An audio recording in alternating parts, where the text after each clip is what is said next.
Bryce talked about it in pregame. They're just going to fire a lot of pucks toward the net. It's tipped by Ehlers on Jake Allen and put in the net by Luke Hughes. Wow. I mean, you see the frustration. You done messed up! Sticking Fritz Hook, trying to collect in front of the Devils bench, can't do it. Stahl backhands him down. That'll get cut off by Luke Hughes. Right in front of his net. Very dangerous, and they score. What? What the fuck? All just pestered Luke. It's not his night. Son of a...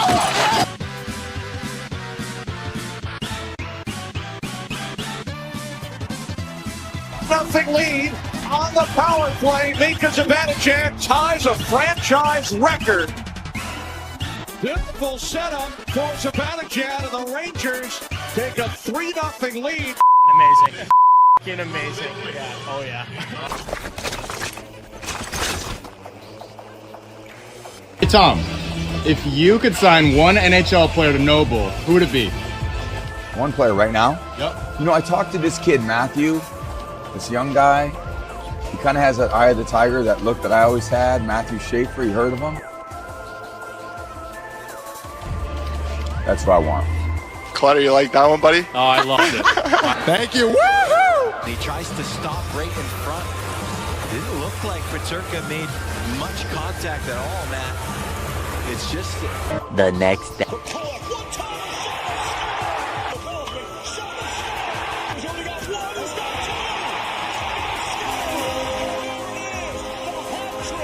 Just get me the fuck out of here! Stop! Stop! He's already dead. Schaefer got it back. Shot. Hey! No! Somebody needs to be fired now! Yeah, that was quite a game last night, wasn't it, boys? Hi, everybody. Welcome back to another episode of Big Apple Hockey, where Matthew Schaefer got some high praise. The New York Rangers won an outdoor game that was kind of indoors, and also the New Jersey Devils. What is going on in there? And there was a lot of booing that went on. Guys, I, of course, am your host, Mark Williams. Delighted to be back with the Four Horsemen of New York hockey, joined by the host of the Final Buzzer, Mr. John Filkowski. Metro area hockey, buddy. Metro area hockey. Got to remember that. But yeah, maybe if they played all their games outdoor, maybe they'd have like an 82-0 record. Who knows? But definitely happy to be away from New York weather. Oh, geez. I didn't even highlight that one. That wasn't even me. But yeah, that was, yeah. Oof. That was a hell of a game. We're definitely going to talk about that, but we'll go on to our next comrade here. Formerly of the Hockey News, Mr. Anthony LaRocco. Yeah, last night was quite the rout. I just feel bad for Devils fans because that must have been miserable, man. Well, we'll check in with a guy that we would never boo, Mr. Jim Behringer. I would hope not. Not. Like, I mean, seriously, I hope you wouldn't boo me because, like, I know your fans love me, so I mean, I'm glad to be here. Yeah, I mean, embarrassing, frustrating, not surprising. The team has no heart and they're mentally fragile. I hate to say it, but hey, now, let's just go. Jim, I'm confused. Are you talking about the Devils or the Rangers? I don't know. Same team. Same team. They're basically the same team, and I mean, it is just amazing what has been going down with New York hockey. However, let's go to the A block and let's break it down. We're going to be talking more about the other two teams in a moment. Yes, I do have to add the Devils on there as well. And the A block, of course, is brought to you by SeatGeek. Use the promo code Big Apple Hockey for $20 off your first order. Big Apple Hockey trucker hats and shirts are available. Click the link down below. But let's start with the team that is playing well in the New York metropolitan area. The only team. Yes. New York Islanders that had 2 goals from Matthew Schaefer. And for him to beat John Tavares in the Maple Leafs, that was Saturday night. And the Islanders then they had a tight game. It was a very tight game they had against the New Jersey Devils. I'm surprised Patrick Waugh didn't go for 2 at one point. But they did run it up. Analytics said you need to go for 2. But the Islanders here or what? Oh, the Islanders now sit second in the Metro with 52 points, but watch out. The Philadelphia Flyers are right behind them. Matthew Schaefer, what more can you say? 12 goals, 17 assists, 19 points. And now he's also a member of No Bull with Tom Brady. And Ilya Sorokin records his 26th shutout, and he leads the NHL with 17.9 saves above expected. Look at the Islanders' record since December 2nd, 11-5-1, fifth best in the NHL. Go ahead, Mr. LaRocco. And we have one more thing we're going to mention. Matthew Schaefer is on pace to break Brian Leetch's rookie record for defensemen in goal scoring.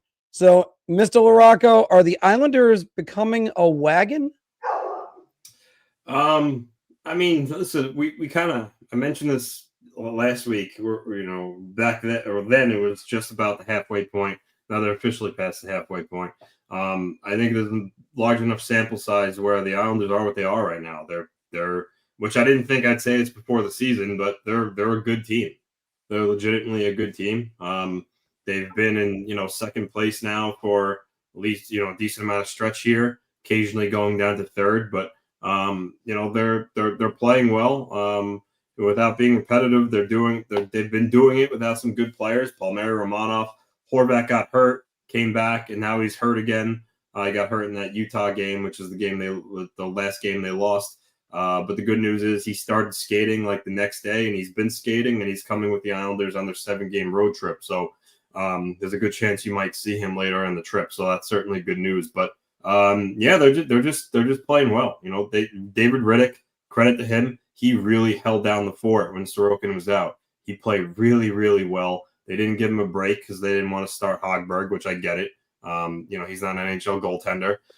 And Riddick, it was starting. By the way, Anthony, was starting to show the cracks towards the end of that. There was the one game in Utah where he didn't play well, but then he came back the next game against Toronto and he played very well. So, no, I don't really think he showed cracks. I thought he was really good the whole time.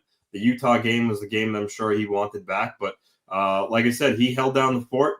Sorokin came back and put in a really good performance last night in the beatdown against the Devils. But the Islanders are just chugging along. Like I said, it helped that Pelech and Polak have really raised their game over the last probably 6 weeks or so, and that's helped a lot.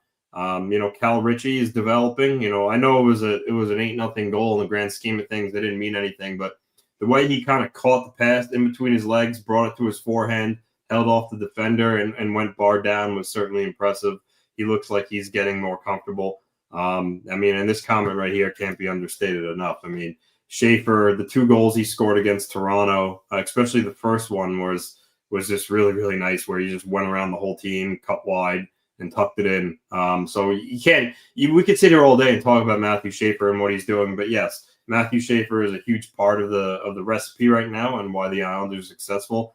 Matt Barzell's playing well. Things are good right now. It's just a matter of keeping that consistency. 7-game road trip. It's never easy. They're going to be tested against some teams out west, like Seattle's playing really good hockey. They're competing for first in the Pacific. Just beat Boston 7-4 last night.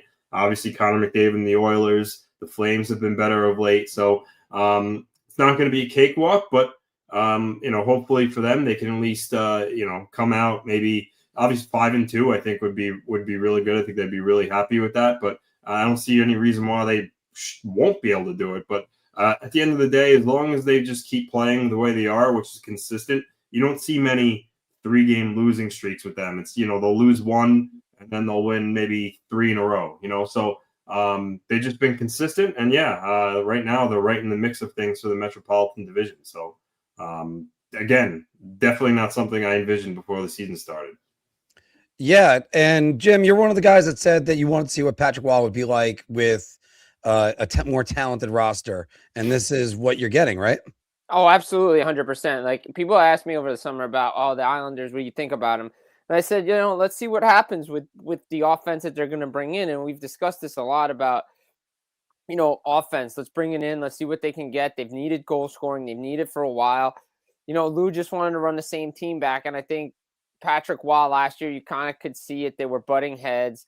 The comments that were made certain guys weren't playing, and now you're seeing what Patrick Waugh is as a head coach in the National Hockey League, similar to what we saw when he was there in Colorado before everything just fell off the face of the earth. But this was the coach he was down in Quebec with the Ramparts when they won the Memorial Cup. I mean, the Islanders have offense. They have energy. Matthew Schaefer is bringing the energy. It's kind of risen everybody in this locker room. And, Bo Horvat's playing good. Matthew Barzal's stepping up. Just everybody top to bottom, they're playing as a team. They've embraced what needs to be done, and they're playing consistently on a night-to-night basis. And when you have a guy like Ilya Sorokin in between the pipes or big save Dave Riddick, Matthew Darche has addressed holes on this team that needed to be addressed for several years, and you're seeing what this Islanders team is made of. Again, now we'll see what they do, second half of the season and next year and everything like that. But right now, it's a year-to-year league, and, they're out there to win it. Yeah, and they're looking good right now. I'll give my thoughts on Patrick Waugh and them in a minute, but first, Mr. Filkowski, you fill it. I don't know if I'm totally convinced on Patrick Waugh. I still think that he's not the guy to get them to where they need to be eventually. But for right now, he's doing a great job, and there's no denying that. What he's got this roster doing despite their injuries, considering you lost key guys like Romanov and Palmieri, is very, very impressive. So Patrick Waugh, if there's a halfway Jack Adams nominee, then that's got to be Patrick Waugh. So, which, by the way, quick plug, we're probably gonna be doing our midseason awards next week. Yeah, I Patrick Waugh's got to be in there. Matthew Schaefer, obviously, you can't say enough about the kid. I mean, the fact that he's going to challenge potentially, we'll use the word potentially there, Brian Leach's rookie goals record of 23 goals for a rookie defenseman is just unbelievable. Unbelievable. I didn't think we'd see that. The Rangers. Yeah. Yeah.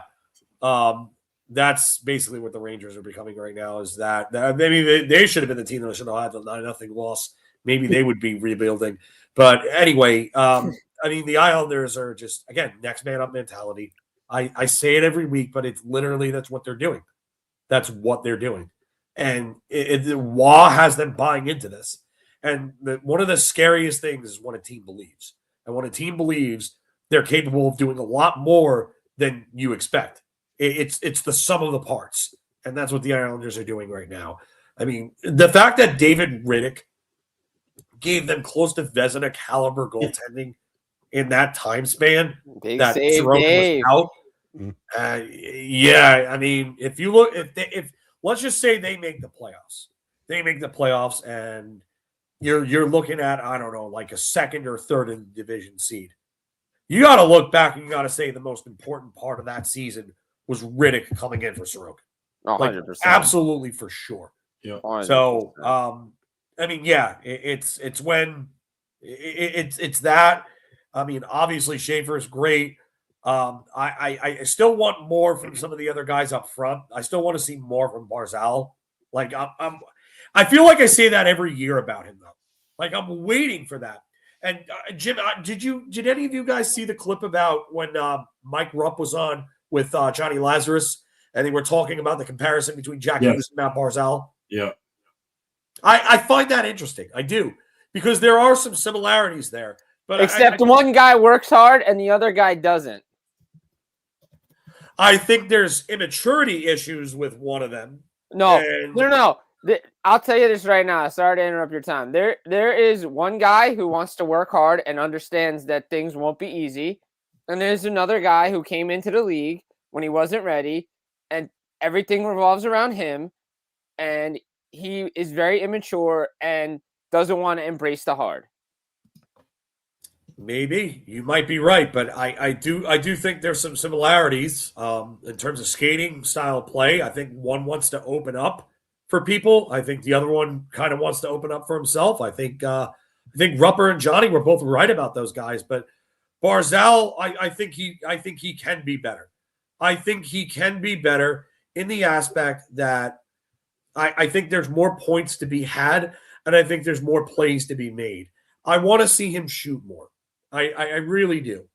But I think there's more, and I think this Islander team can go even further if Matt Barzal finds that level. I think that's one thing that may hold them back eventually. And I don't know if he ever will, because, Anthony, what have I been saying for years about him? It's all up here. And that's the one thing for me that holds Matt Barzal back. He can make a $10 million looking play, and then the next play is just, what are you doing with the puck? Why are you holding on to it for too long? Why are you dancing around with it?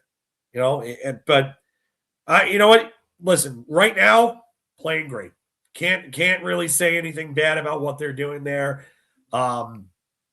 This is probably the one time in my life where I could say I'm really envious of this Islander team as a Ranger fan, because just everything is going right for them. It's house money, and they're further along than I expected them to be. Anthony, before I go into any thoughts, so when it comes to Matt Barzal, a lot of people always kind of have this thought that there's another level to his game. Is that just from his rookie season where he was so phenomenal, or is it just you look at maybe his talent and that you just think that there's more? But I mean, why can't we just be happy with the Matt Barzal we got?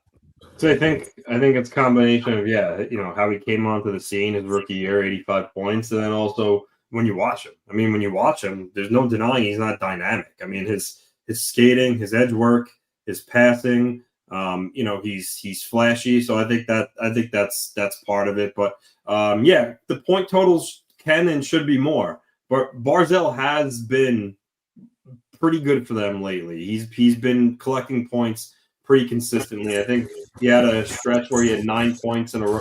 He had 9 games in a row where he had a point, and then he didn't have a point for like 3. And then now in the last 2 games, he's got 4. He's got 5 points in his last 2 games. So he's playing well. But yeah, I think that's what it's so far. Just getting a little bit of background. Listen, let me be clear. I'm not saying he's playing bad. I just want to personally see more. I think there's more to him. You're not the only person that believes that there's no other gear to Barzal. I see the chat. He stepped up. Okay, listen, I think there's more there. I think in terms of talent, he's one of the more talented players in the league. And I think that he can produce like a 90-plus point player. But it's up here. It's the mental stuff that holds him back. But yes, this is the big question right here, because we're starting to get a little closer to that first trade deadline. Yeah. Remember, there's 2 this year, guys and girls. So what does Darsh do? I mean, Anthony and Jim, you guys have a little more on the pulse of things. His team's earned it. Myself. I mean, listening to a lot of executives around the league and talking to them, it's like the team determines what you're going to do.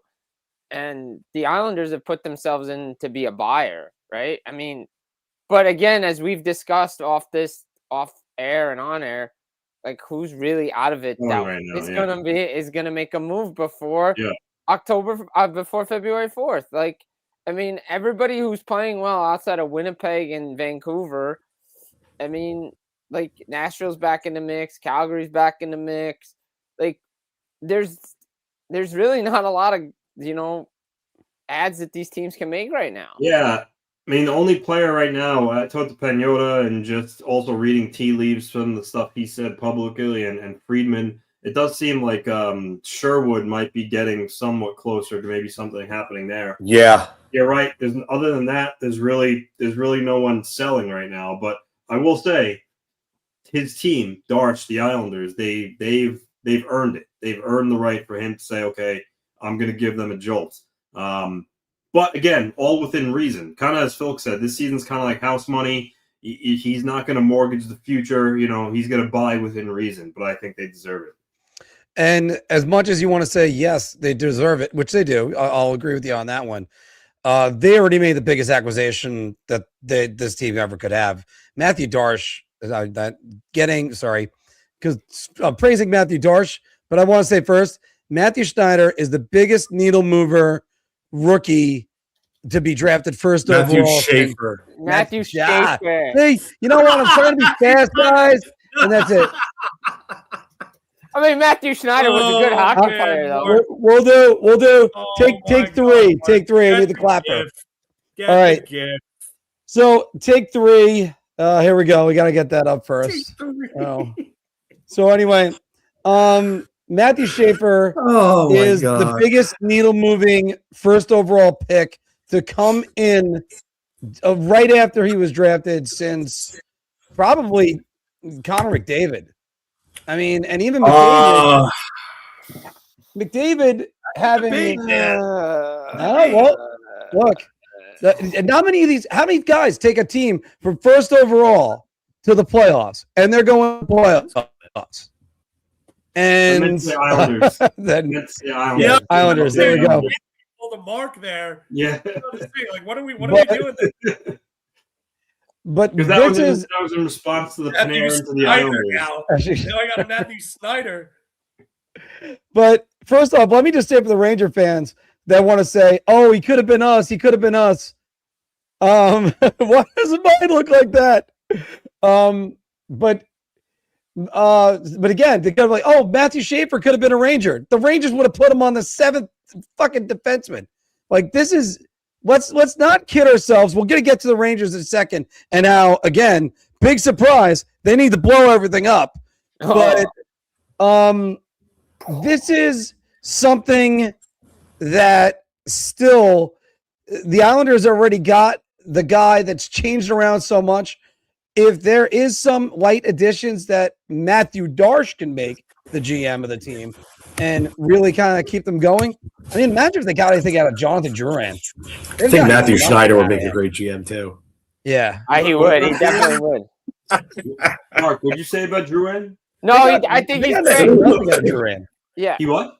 They got not much out of Drouin. Yeah, he started off good and then he's fell off. Yeah, he's the one guy you point to and you say that he needs to get it going. I mean, you would have said that about Duclair. Duclair, hopefully now. I mean, obviously he's not going to do that night to night, but no, I don't expect 5 points every night. If Duclair can at least be, somewhat productive, that will go a long way. But Drouin needs to be much better for sure. I love that. Yeah. No, we got to talk about the Rangers and the Devils. But I think I saw a stat that Anthony Duclair was the first player to have a natural hat trick and a 5-point game since Wayne Gretzky in 1981. Oof. Like, that's just ridiculous. You know what? Justin Drury would be a much better GM. I'll tell you that one. I'll tell you that one right there.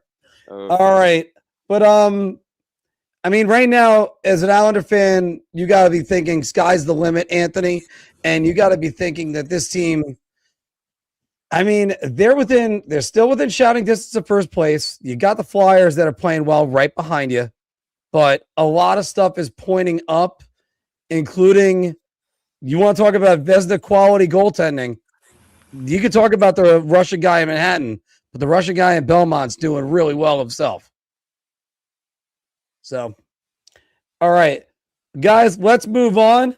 By the way, I had this ready to go today. This is the New York Rangers BS meter. And as you can see, did hit it.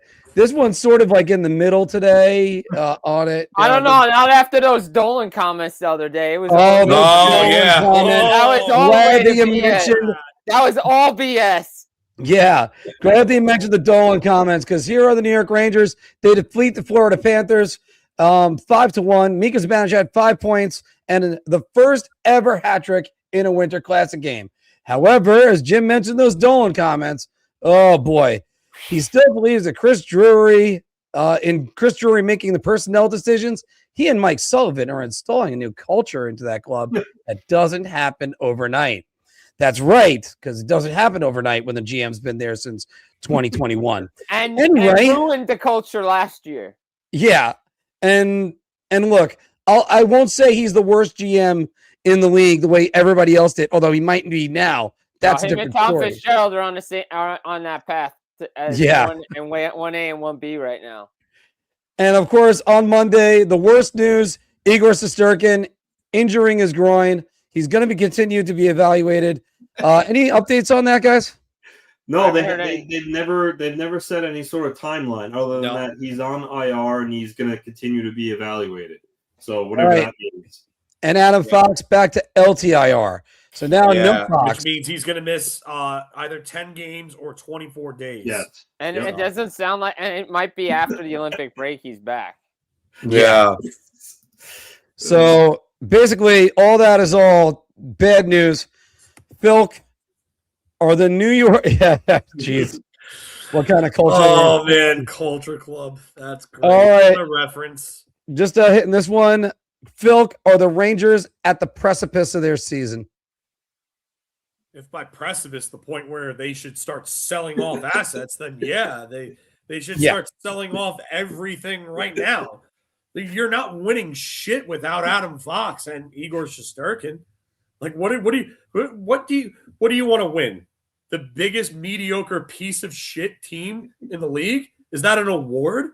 Because that's what this is right now. They're mediocre. They're garbage. Honestly, I don't know how they beat Florida the way they did. It just doesn't make any sense. This team is beyond confusing and frustrating in that regard. And then they show up and they could have won that Utah game. I'll give Carl Vejmelka a lot of credit. He played very well, made some great saves. Quick came in and played well, in backup. But you have here's what I want to know. You had this team playing well defensively. Like, we'll say well and, be liberal with the term. Okay. Structure holds up. But Urho Vakanainen was out of this lineup for God knows how long, and they played better without him. And then you bring him back in for what reason exactly? Why was he brought back in? Why? To do what he did last night so he could let Michael Carcone walk around him like he wasn't even there, like he was a blue, white, and red traffic cone? What was that?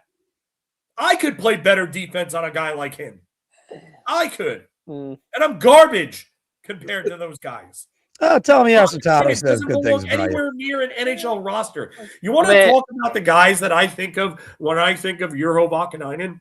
The guys that I would compare him to? Richard Lintner, Peter Smurek, Roman Endor, Igor Ulanov, Dave Karpa, Sylvain Lefebvre, Mark's favorite. I want to go back to Montreal, Stefan Quintal. He couldn't even crack Finland's roster over non-NHLers. And you have this guy playing at an NHL level? For what reason? For what reason? If we're going to tank? Oh, don't even get me started on Dale Purinton, Mr. Taken for armed robbery. Is that what he got put in jail for? Armed robbery? Yeah. I think I'd rather watch Dale Purinton than watch Urho Vakanainen. I used to call him Vanilla Bean because he's just the most bland hockey player I've ever seen in my life. He's fucking garbage. There is no other way for me to describe it. And you gave him a contract. Like, I don't understand it. I really don't. So I don't know what this team is doing in the direction they're going into, because I'm going to reference Dave Pagnotta and Elliot Friedman. These guys keep talking about the Rangers looking to make a big ad because they were in on Quinn Hughes, which I get. You got to be in on Quinn Hughes. Yeah.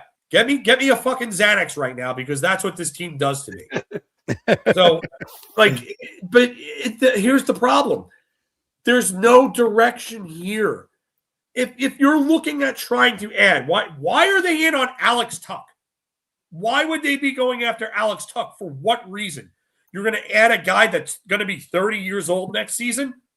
What does that? Oh, yeah. Look out for this. Look out for this. Because that's going to happen. That's going to happen. It's not going to be 6x6. It'll probably be 6x4. Probably something close to what Will Borgen got. Just wait for that. Wait for that to happen. That's going to be fucking amazing. I can't wait for that contract. Oh, man. I'm not going to want to put myself through a fucking wall when that happens. Yeah. To me, I don't know what the difference is between this team and those Kevin Adams Buffalo teams. because they just don't get it. They don't understand it. This is where they should be selling off pieces. This is where you should be going to Artemi Panarin and said, hey, you know what? It's time for us to move on. We're not going anywhere. We don't have our number one defenseman. We don't have our number one goaltender. Our captain is out and hasn't really been all that good anyway to begin with. Even if Mika Zibanejad turns it on, what does that do for this team? What does it do? So for me, it's time to go in a different direction. It's time to change things up. It's time to start selling. Vinny Trocheck would be a gold mine for them. Mm-hmm. He could get a first-round pick and prospects if dealt, because he's got term left on his contract.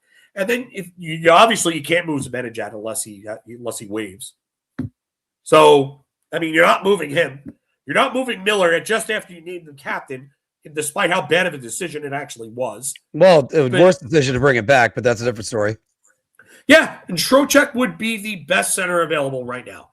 He's an upgrade over Nazem Kadri. He's younger than Nazem Kadri. He would be yes, Edmonton could use Vinny Trocheck.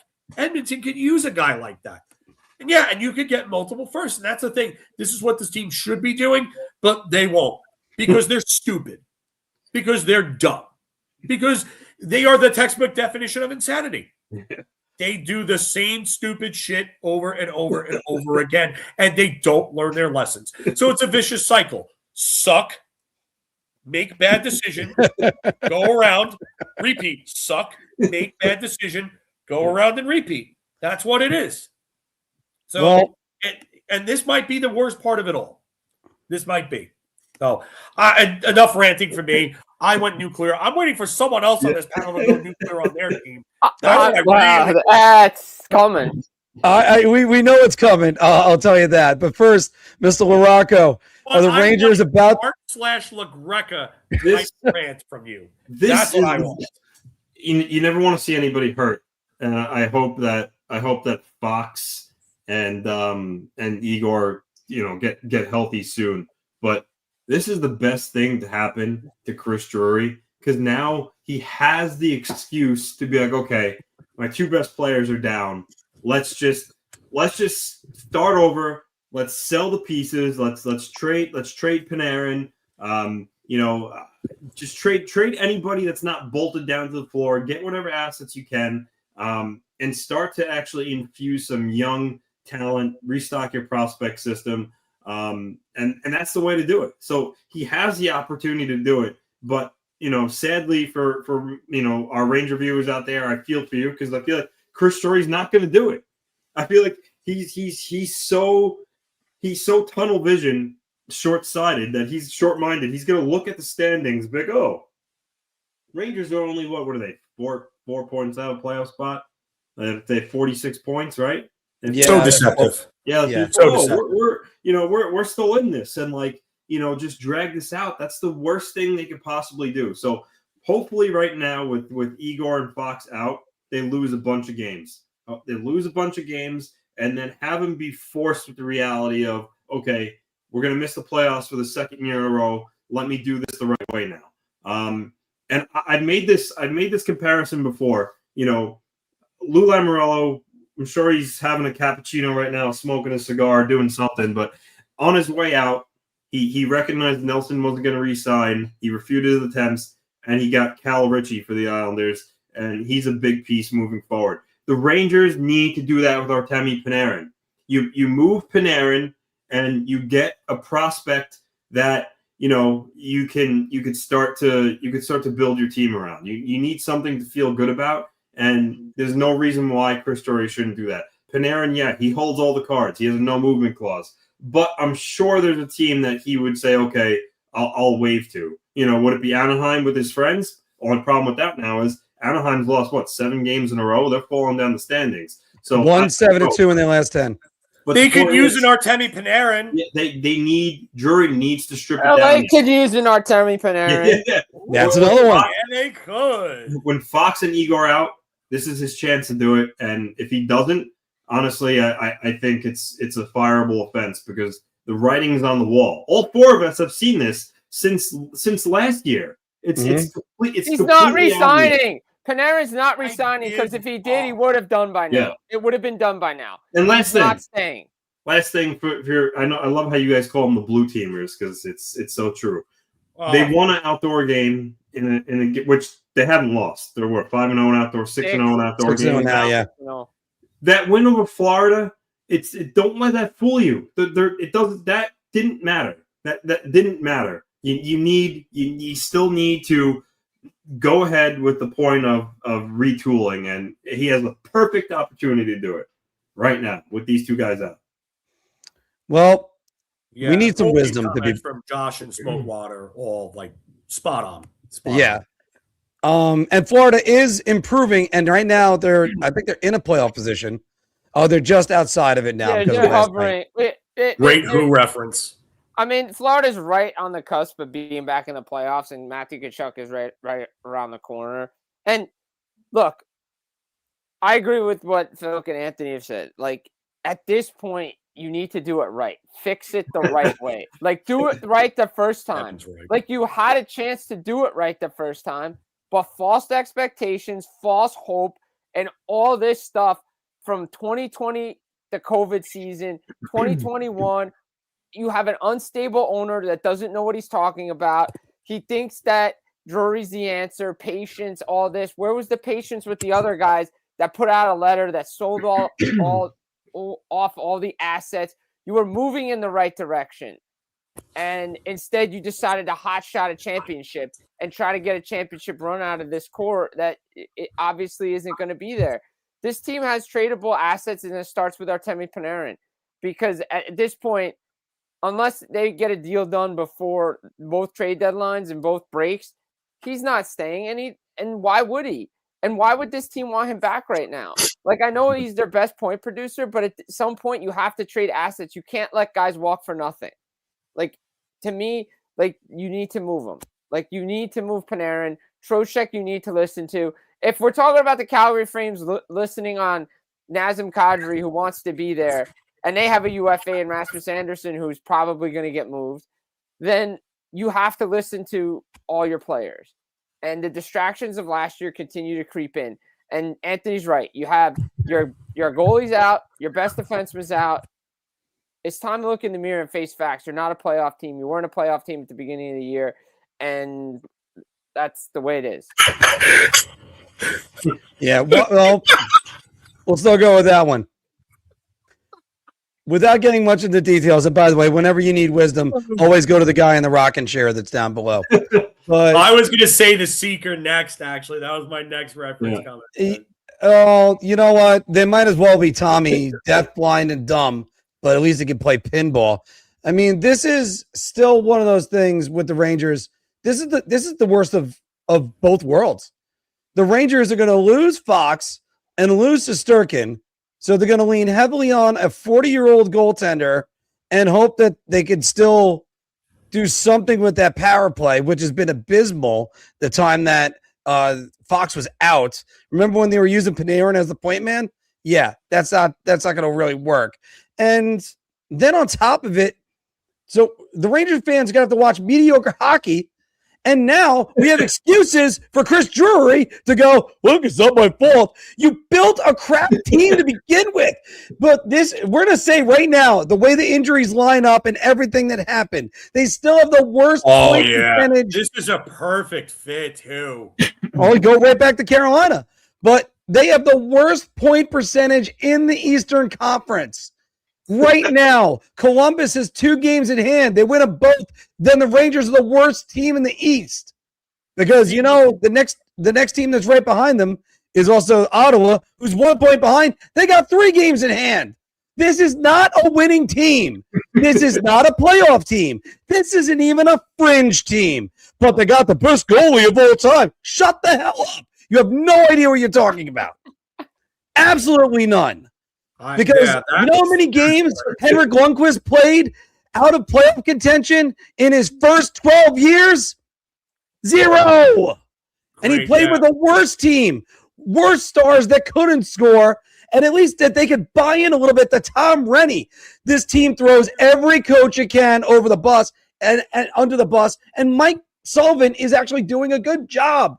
That's the sad part about it. There is no talent. I could take my 40 plus over a team where I'll play for the championship this week, me and Dave. So that'll be nice. I had an assist in a playoff game last week. So, let's do that for a second. Anyway. Yeah, but you didn't score, so that don't matter. But I didn't score. It was a good assist, though. Anyway, but going back to this, we could get more talent out of a blue line. This is ridiculous. Earl Vakanainen shouldn't even be in the NHL. Why'd you play him? I mean, I sort of like what I've seen out of Matthew Robertson. He didn't even make Team Finland. There's not even many Finnish defensemen in the NHL. That just goes to show. This is horrendous, and it's worse news for the Ranger fans because now it means Panarin's going to get moved. We know this. That's good. That's the good part. That's good. But there's not going to be any change at the top with Chris Drury, with Jed Ortmeyer, with Tanner Glass, as they're trying to play all these young kids that they got a little bit more. Noah Lava when eventually he comes back, or they're not developing Anton Blee, whatever the hell his name is. This is all stuff. This is the worst news for Ranger fans. Yeah, the only way to say it. Nobody's going anywhere. They're going to be terrible. They're going to trade away popular players. They're going to bring in assets, and the people that are in place aren't going to know what assets to bring in. They'll probably draft Dylan McElrath all over again instead of Cam Fowler or Vladimir Tarasenko, who are still in the league right now. Yeah, I don't. The whole developmental thing is for me, and I've had arguments online with people about this, and scouting was a bad part. Okay, yes, scouting was bad. Gordie Clark was an idiot.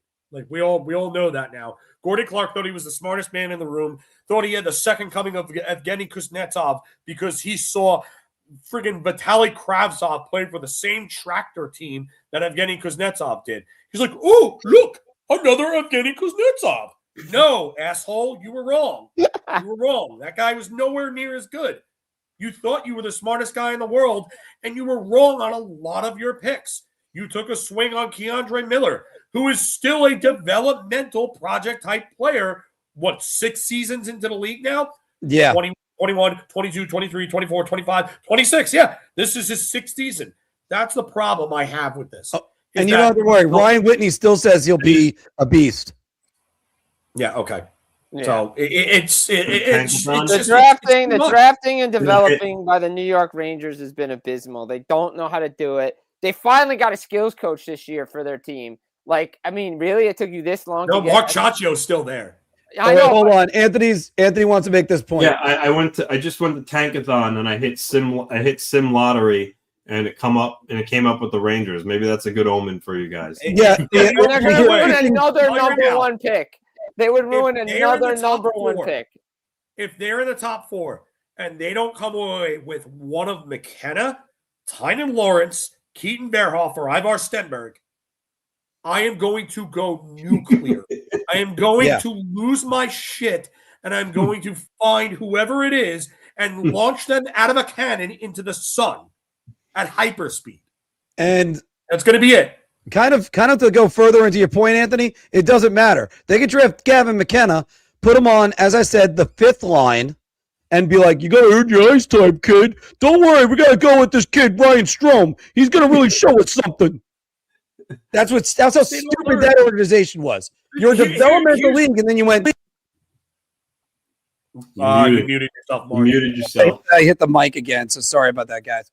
But all right, we got to move on because there's one more thing about the Rangers and hockey in general we got to talk about, which is the Winter Classic ratings were down 11% from last year.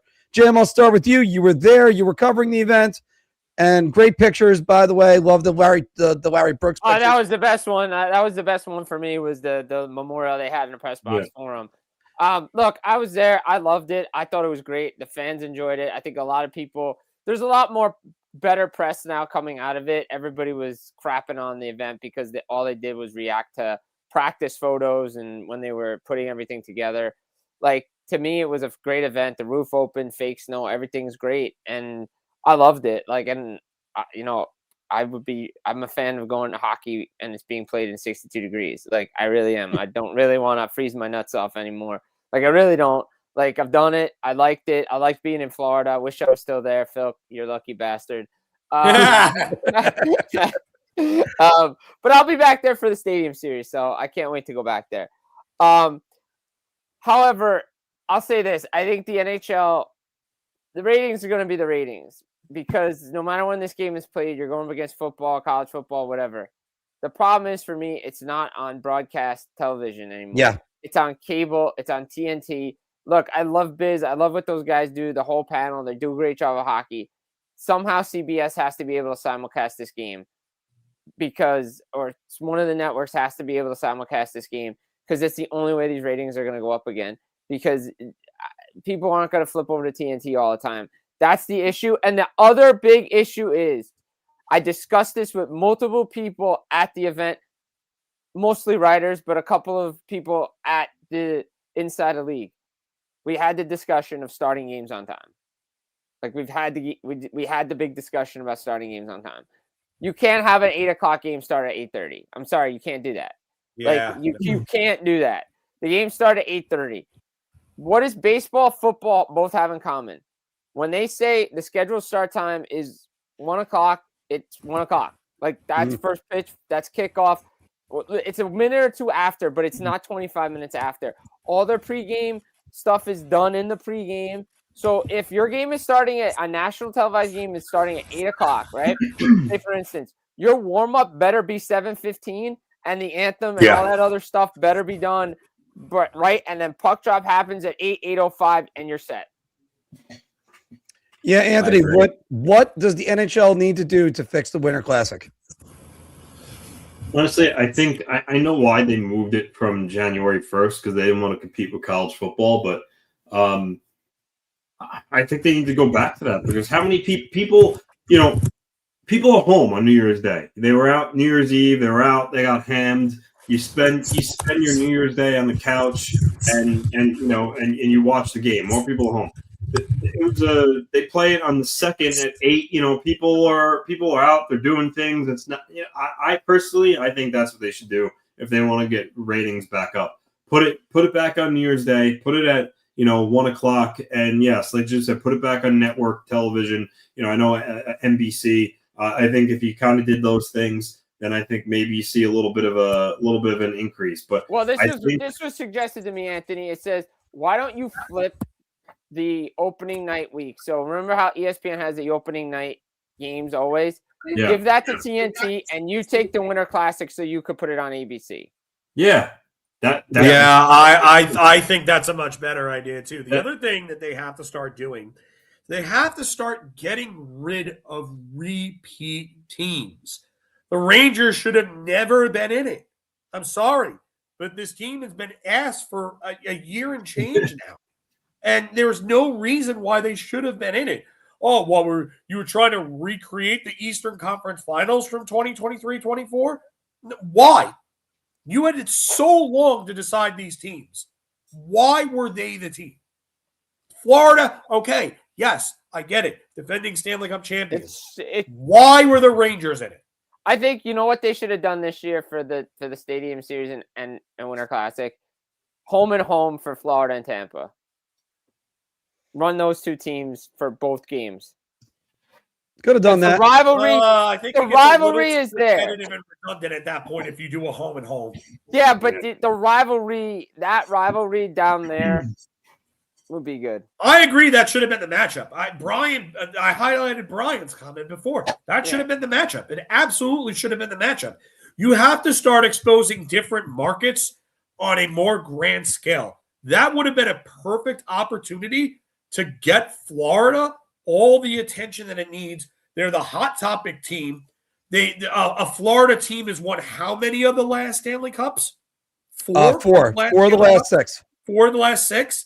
I mean, come on. It was right there in your hands. You had it. You dropped the ball like a greased up running back. Well, also kind of to add to that, everybody makes a big deal. It's got to be the Rangers. It's got to be Chicago. It's got to be the Penguins. Let's never forget the first Winter Classic was Sidney Crosby and the Pittsburgh Penguins. The biggest star in the sport going to the Buffalo Sabres. That's not the biggest market. That's not even close. No. But you know what? They did it. Buffalo Sabres were one of the hottest teams in the league. They were coming off a President's Trophy. But that's not what they need to be. But that's still not the biggest market that there is. It doesn't always have to be the Rangers, the Bruins, all these other things. Did it again.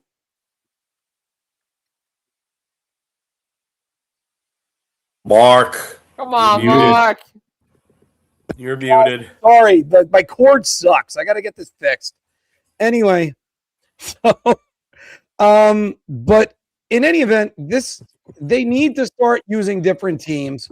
They need to make the location matter more. We talked about it during the summer. It's a no-brainer. Once it's done, the New York Islanders host a Winter Classic at Belmont Raceway. Boom. Thank you very much, Gary Bettman. I will accept any money you're going to send my way. That's an easy one. We're going to talk about another Winter Classic with another premier matchup later on in the show. Stay tuned for that, guys. But we have to conclude the A block and go to the New Jersey Devils, which, hold on a second. Jim, I just checked. They got scored on again. Not surprising. Not surprising the way they play defense. The Devils, since Jack Hughes' return, 2-5-1, 13 goals for, 28 goals against. Even if you want to say they lost 1-0, there's still a -7 in goal differential. Now let's go to Sunday night. Luke Hughes scores on his own net, makes a second mistake that led to the first goal. Devil fans booed him throughout the game every time he touched the puck. And then last night, they surrendered 9 goals to the Islanders. Jacob Markstrom was in net every single time. And we had that tweet from Stefan Rosner that said he was going to the bench and then went back in the crease when he realized Jake Allen wasn't going anywhere. So I'm surprised that he hasn't requested a trade today. Jim, we got to go to you first. Is it time for a change in Newark? And I cede to you. It's been long past the change in Newark. I mean, this team is mentally fragile. They're not very good. They're a mediocre team at best. At best, they're a mediocre team. You could clearly see, look, they're waiting for something to happen with somebody. And, if I was Jacob Markstrom, I would have just got off the ice last night and been like, you guys can play with 6 guys. You could play with 6 guys and defend because, it was atrocious. Like, you're telling me it, and I wrote it this morning. This is on the general manager. The general manager, and it's easy to pile on a team when they're not playing well and it's 9-0. I get it. But the mistakes for this team have been glaring since he's taken over. Like, they got rid of Tyler Toffoli for what? Nothing. A second-round pick to go to Winnipeg, and this is a guy that scores 25 to 30 goals perennially. He's a good player. They got him. They brought him in. It was perfect with Jack Hughes and Jesper Bratt. Jim, our old pal Johnny Lazarus is chiming in here on this one. He's not wrong. Yeah. He's not wrong about that. No, Johnny is not wrong by that because I've said it too. If you're afraid about what the Buffalo Sabres are going, come on and YouTube freaking just. He's not wrong. But he's not wrong. He's absolutely not wrong because I said this on another show. I said, if you're afraid of being the Buffalo Sabres, then you might be the Buffalo Sabres right now. Despite the 2 playoff wins that the Devils have, 2 playoff appearances the Devils have. Rounders line. They're closer to Buffalo than they really think. This team is more of a rebuilding team and a retooling team than a championship team. It's mentally fragile. I think they put all their eggs in the Quinn Hughes basket and it didn't happen. But that's on the general manager for handing out bad contracts, not addressing the needs of the team, and running back the same team when he said he wasn't going to run back the same team. What tough decisions were made on this team that allowed change to happen? Nothing. I can make changes in the bottom 6. All of those guys were not coming back. I could have told you that at the end of the season. They weren't coming back. So who's left? Okay, Nico Hischier's there. Jesper Bratt's there. Timo Meier's there. I've mentioned Timo Meier on this program before as a guy that potentially I would look at to move because what has he brought to this team? You could get something for him. Jack Hughes is there. Luke Hughes is there. Look, I know Johnny and everybody. on his show of, we're criticizing the fans and stuff. I get it. But they have a right to boo. We have a right to say stuff. The first one I'll say is an innocent mistake. Everybody who's played the game understands that can happen. Mm-hmm. We've all done it. I've done it. We've all done it. Pros have done it. Ask Steve Smith what happened. Okay? Like, cost the team a chance to did it in the Western Conference Finals. Yeah. Let's see. Who got more death threats, Steve Smith or Peter Pocklington when he traded Gretzky? Steve Smith, I think. I think Steve Smith did. But that's an innocent mistake. It happens. Okay, that one. The second one cannot happen. Cannot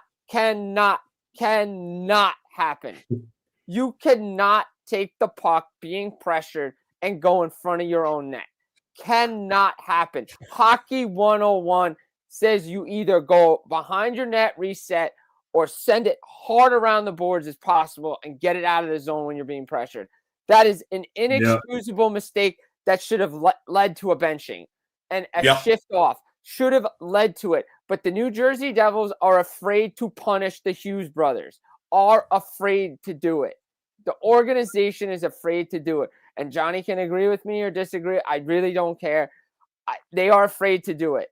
Jack Hughes has made a ton of mistakes in his career since he's been in the league, had yet to have a night off outside of injury. Same with Luke Hughes. I know he's 22 years old, but they didn't develop him the right way, and he was rushed to the system because of injuries and poor decisions by the general manager.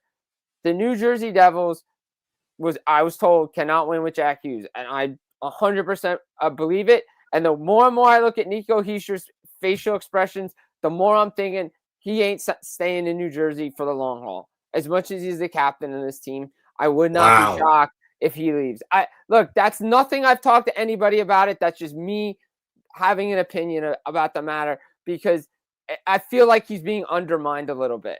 So I want to ask you then, like, do you you have the closest pulse to anything there?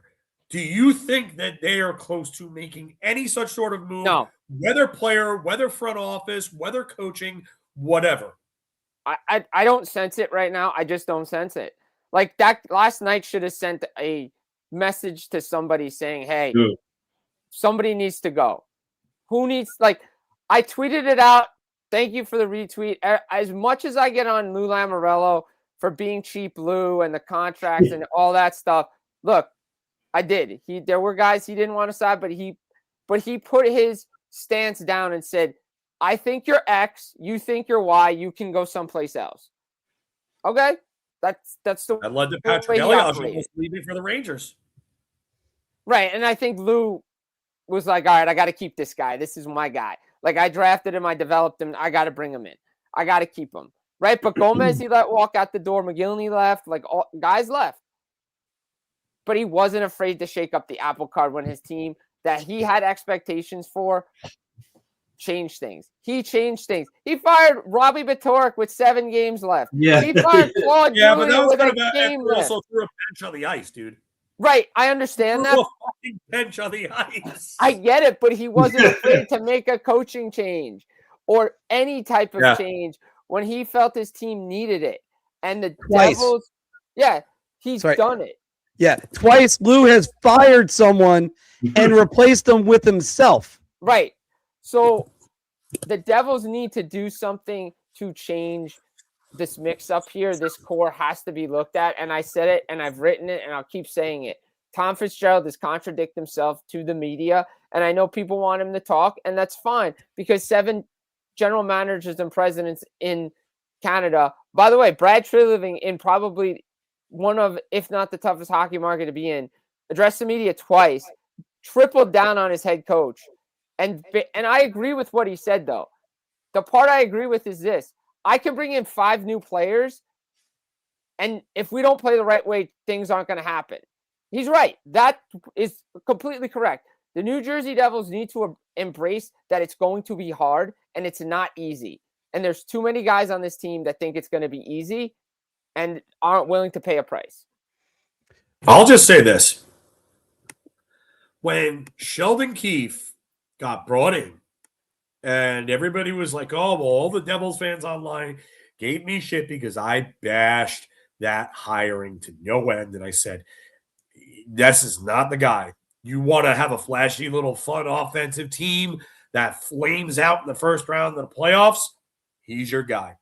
But if you want a guy that's going to take you to the promised land, that is not the guy you were going to win with. And I remember when Sheldon Keefe was all the rage because he was one of the better coaches in the minors and everybody thought he was going to be the next great head coach. Saw it in Toronto. Not good enough. Not good enough. But he's got to go. But here's my issue is the team actually played well enough to win. The top guys didn't deliver in the playoffs in Toronto. Yeah, but you know what? Yeah. You get the most out of your top guys with a coach that's capable of doing it. You got to be able to do that as a head coach. Well, I mean, Berube had top guys and still didn't get the top guys to perform. Yeah, at least he got to game 7 with them in the second round. Can't say that for Sheldon Keefe. There's too many guys. There's too many guys on the Devils that don't know how to play a 200-foot game. I agree with you 100%. Jack Hughes doesn't know how to play a 200-foot game. Luke Hughes is garbage in his own zone. I'm being nice there. All the you're shit being that nice. You can be harsh. I totally agree with you. He's not a $9 million player. I don't know if he ever will be a $9 million player. For a guy that created 86 turnovers last year, I don't know how he got that contract. I don't know if he's pulled a Lafreniere or a Pedersen and he's got his money and he's checked out, or if he's just distracted, or if like his brother, he's completely just immature and needs to remove his head from his rear end. But something is up with Luke Hughes, and that needs to be addressed. Yeah, and you know what? You're right. Well, at least they're not paying him $9 million.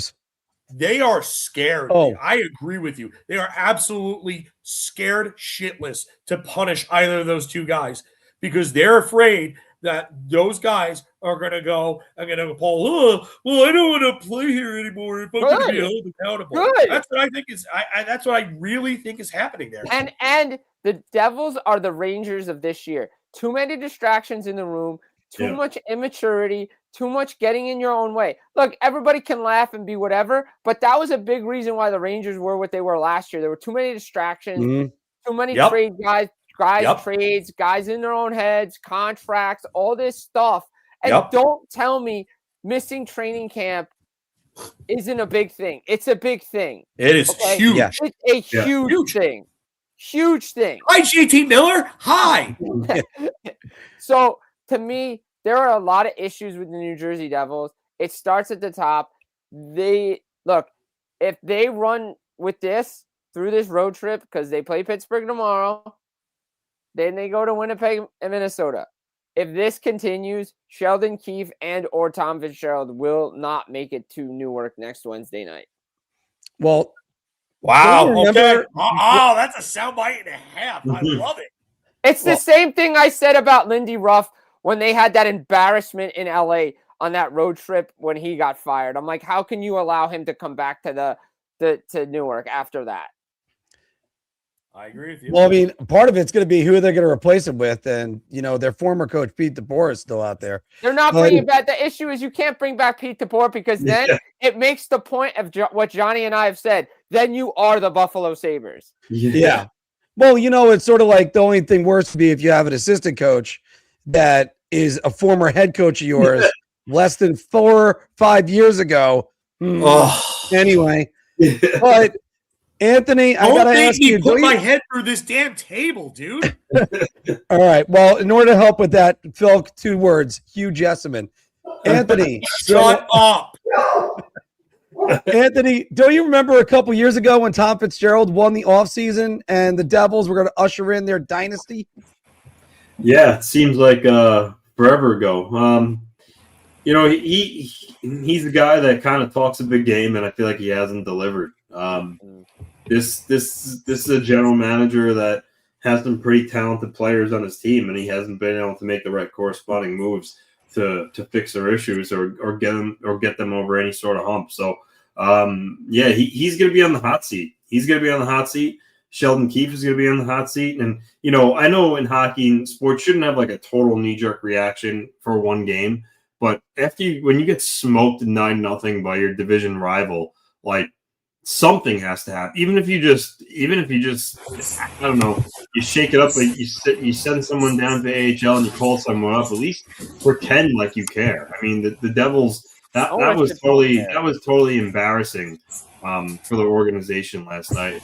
You know, they're a team that they're being saved right now because once again, the Metropolitan Division is so closely packed that they're still right in the thick of things. But they're not. If you really, yes, exactly. But if you really examine things closer, there's a lot of holes in their team that point to that they're just not a playoff team. But there's still time to make some moves and get things on track. But if you're a Devil fan, why would you even have the faith in your organization that in the leadership roles are going to be able to even do that? So, you know, it's a mess there in Jersey, and it's a shame though because again they do have some really good players, and it's just their leadership group amongst their room. It seems like they're not able to get out of the funk once they get in it. And you know, Jack Hughes, I know he missed a lot of time, and he's back, but you know, he ain't 100% healthy. No, he's not. He's not 100% healthy, but he needs to be more than just flash on the ice. He needs to actually play the game with some conviction and you know, play a 200-foot game and make a difference. And right now he's not doing that, right or wrong. No, he's not. He's not making a difference. He's 100% not making a difference. Like, he's not even taking faceoffs in the dot because he's still hurt. Like, and they're running a top. And here's the issue with the New Jersey Devils, and a lot of people poo-pooed it. But I said it last year. They remind me of the Montreal Canadiens. They're too small up front. They have too many of the same players, too many playmakers, not enough goal scorers. Nashville's problem is they had too many goal scorers and no one to facilitate, but they've kind of figured that problem out. And I think this is where the issue lies is you heard it from Sheldon Keefe. You're kind of hearing it now. It's like, well, we got to fight through it. We got to figure out a way to get out of it. Maybe this team isn't capable of doing it. And it sounds one like thing you don't do in that situation, Jim, is you don't sacrifice the goaltender. No, you can't do that. That's an awful. I don't like it. I didn't like the look. I didn't like what I heard because it was similar to kind of what Pete DeBoer said in Dallas about Jake Ottinger, and like it. I just didn't like it. I don't like leaving a goaltender out there for 9 goals. I mean, I just don't like it. You want to say this is on us, then go get the goaltender. Like, this is the thing. You tell them that on the bench, dude, it's not you, it's on us. After that 4th goal, you don't want to take him out. One thing. The Islanders put in the 5th goal, you pull him. Yeah, you pull him out for his own sake.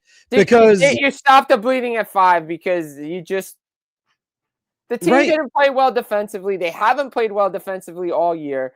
They got away with a lot of things during that 8-game winning streak. Sheldon Keefe knew it, and they just continuously make the same mistakes over and over and over again. They do. Because I always talk about like goaltenders that let in soft goals that you like, that you end up looking like Tristan Jarry. You look at him and you're like, we needed you to make a stop. This is what you let in. Nice job, buddy. The opposite's true with that too. When you hang a goalie out to dry like that, you can lose him for the rest of the year. Patrick Roy ended his career in Montreal, as we talked about it last night. He, ironically enough, the coach of the Islanders, who just walked right up to the owner and just said, "This is my last game here. See you later." And then that was it. How much PTSD he was having last night being on that other side of the bench. Yeah, Mario Tremblay was the coach that left him in. Yeah, Mario Tremblay, if you remember, he stared him down. He stared him down as he walked by him. Like, what are you mad about? Shut up. Like, they were trying, and just because it worked and they were able to go and get, I think they got the 6th seed that year and played the Rangers and won the first 2 games in Garden, and then there was nothing else. To kind of put a bow on all this, right now I think when you're talking about the Rangers, Islanders, Devils, the New York teams, and the biggest difference between the franchise, they actually asked this question. Last night in a 5-0 game, with literally a 10th of a second left in the second period, Islanders up 5-0. JG Pageau lays out and eats a shot to block it with a 10th of a second left in a 5-0 game. Would anybody on the Rangers or Devils do that at this point? No. Well, actually, there's a few players on the Rangers that would. Yeah, Devils too. That that just goes to the culture difference right now. I think the belief amongst the differences of these three teams that you have a guy like that, Pajot, doing that in that moment. That's what Phil mentioned earlier. You're buying in. The players are buying into the coach's message, and they believe in themselves, and they have that belief that everyone's got each other's back, and the effort is always there. Anthony, and I think that's the big difference. Anthony, what's the one word you could think of that would describe that? What's the one word? Goes from top to bottom. Leadership. Yes, there you go. You're right. I didn't know where you're going with that one either at that moment, Phil. So the Islanders have some sort of semblance of leadership. The Rangers do not. Whoever it was that posted before that Matthew Schaefer is a future captain, you are absolutely right about that, because that kid has every semblance of build around me type energy. Like, his energy is contagious. The Rangers and the Devils do not have that right now. They don't, and the Rangers haven't had it for a while. And Jim's right.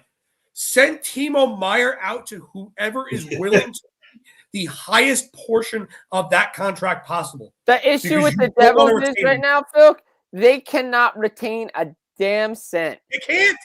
They can't. How are they retaining?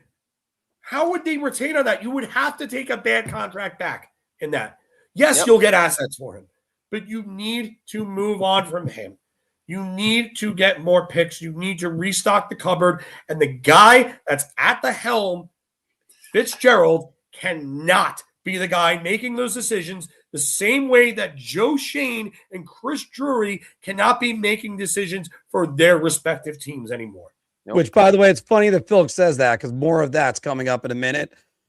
And, hey, this is a rare time. We've gotten all four of us together. We're doing some more. Oh, God, yeah. Yes. French alcohol.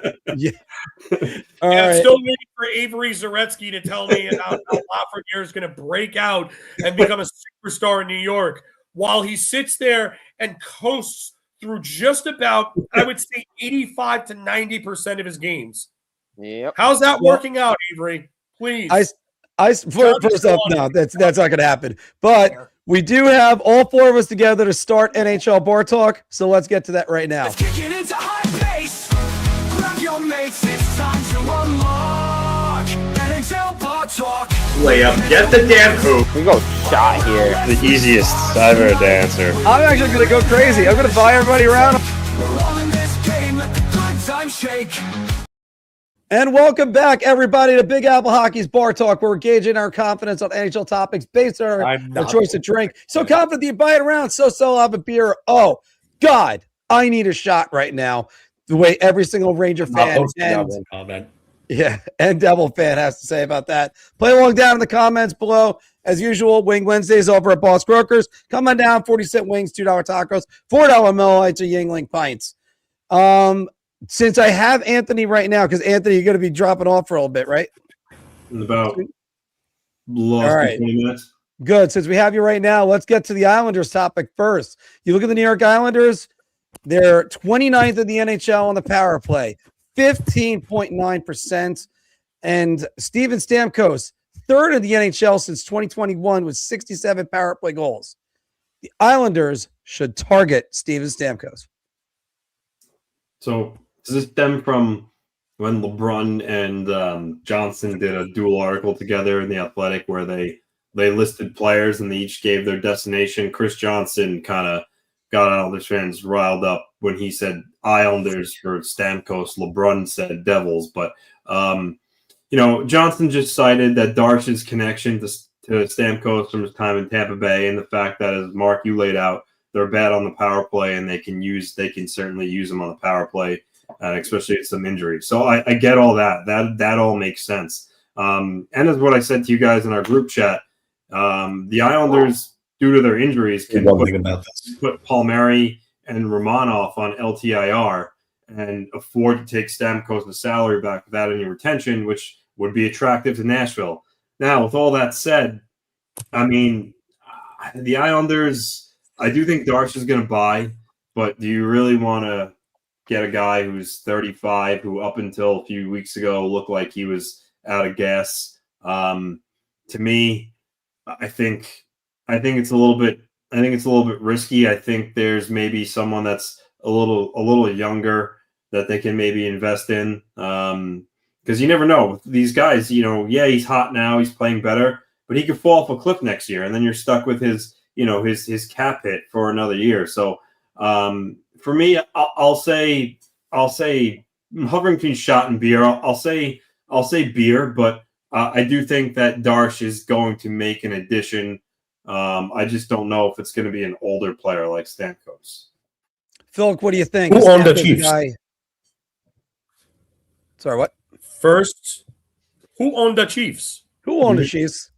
Owns the Chiefs. I'm going to say Shot. He's just not a 5-on-5 fit for me. He's been one of the worst 5-on-5 players in the league for a few years now.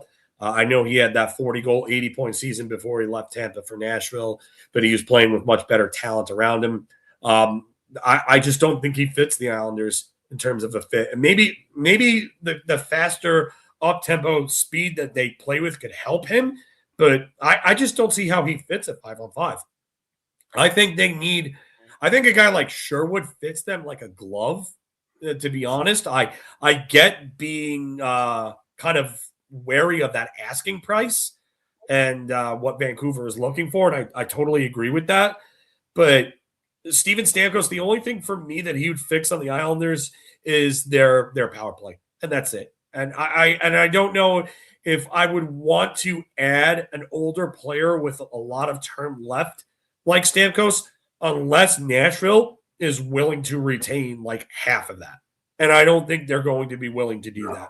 I really don't. I think you maybe I'm with this comment right here from Brian. Stamkos is what Mika is going to be in 2 years. I think they're very similar type of players in that regard. I really do.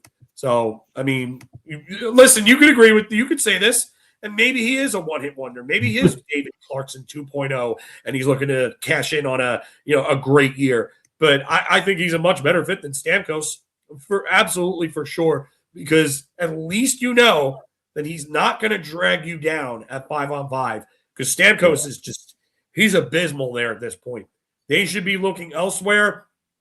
I think if I'm the Islanders, I would rather check in on Vinny Trocheck and see what the Rangers would want for him than for Steven Stamkos, because Steven Stamkos does not fit their game otherwise. And Chris Fiore, you're right too, bud. Yeah. It doesn't fit the trajectory of the team. It just no. So that would be a no on that one as well, Jim. Shot layup. Yeah, I mean, look, I think as much as if there was a year left, then I'd say, all right, take a run at it and all right, see what happens. But a couple years left at that contract, I think. And now the way Nashville's playing, like the price has gone up even more for Stamkos than it was already at. And Darsh is in his first year, and he's not going to wreck what he started. We know what this Islanders team is. As much as they want to add something, and maybe it's a complimentary piece someplace else, they're not getting Steven Stamkos, and I would be shocked if Nashville moves him this year. Yeah, I'm gonna try to be devil's advocate with this, guys, and I can only upgrade it to a beer, so that's where I'm gonna just go with that. Imagine if you were able to put Steven Stamkos on the Islanders power play. They have a one-time option from the left side that's as effective as Steven Stamkos has been over his career. As a matter of fact, since December 1st, Connor McDavid leads the league in goals with 17, McKinnon with 15, Stamkos with 12. Guess how many were on the power play? 2. So he's done most of the damage actually on 5-on-5 as of late. However, Phil and you were still right. Everybody's still right in this, because he's still primarily a power play guy, even though that hole is going to be there this year, as Anthony said. Kyle Palmieri is going to be back next year. That's going to kind of fill that hole that he might be taking up. If he didn't have term, I would say okay. Yeah, like I said, if he didn't have term, it'd be fine, but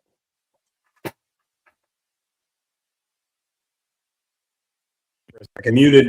Yeah, no, I was muted for a second. I had to fix that. So I'm going to say there is a reason to target him, But if you're going to tell me it's going to blow up any plans that Matthew Darsh is going to have, he's not going to make a stupid decision like two other general managers in these parts might think about.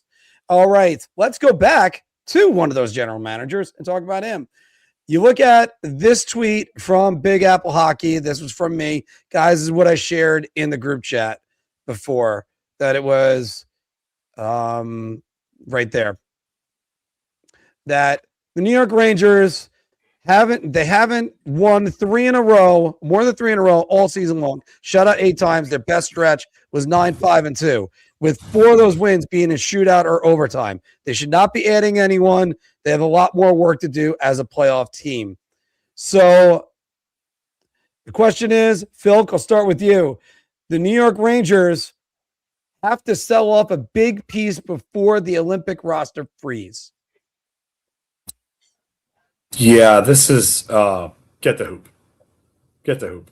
Hey, just get the damn hoop here. We're gonna go prime Shaq. We're gonna break backboards here because this is an absolute layup. This is taking down the hoop. This is the glass shattering, the backboard breaking, everything coming down. Yeah, thank you, Matt. There it is. There it is. They have to. They have to. They have to. And I use the words have to because this is the time to get on board and really, really start to make the moves and get into the right position to start making a rebuild. I don't understand how you can pass this opportunity up. I don't.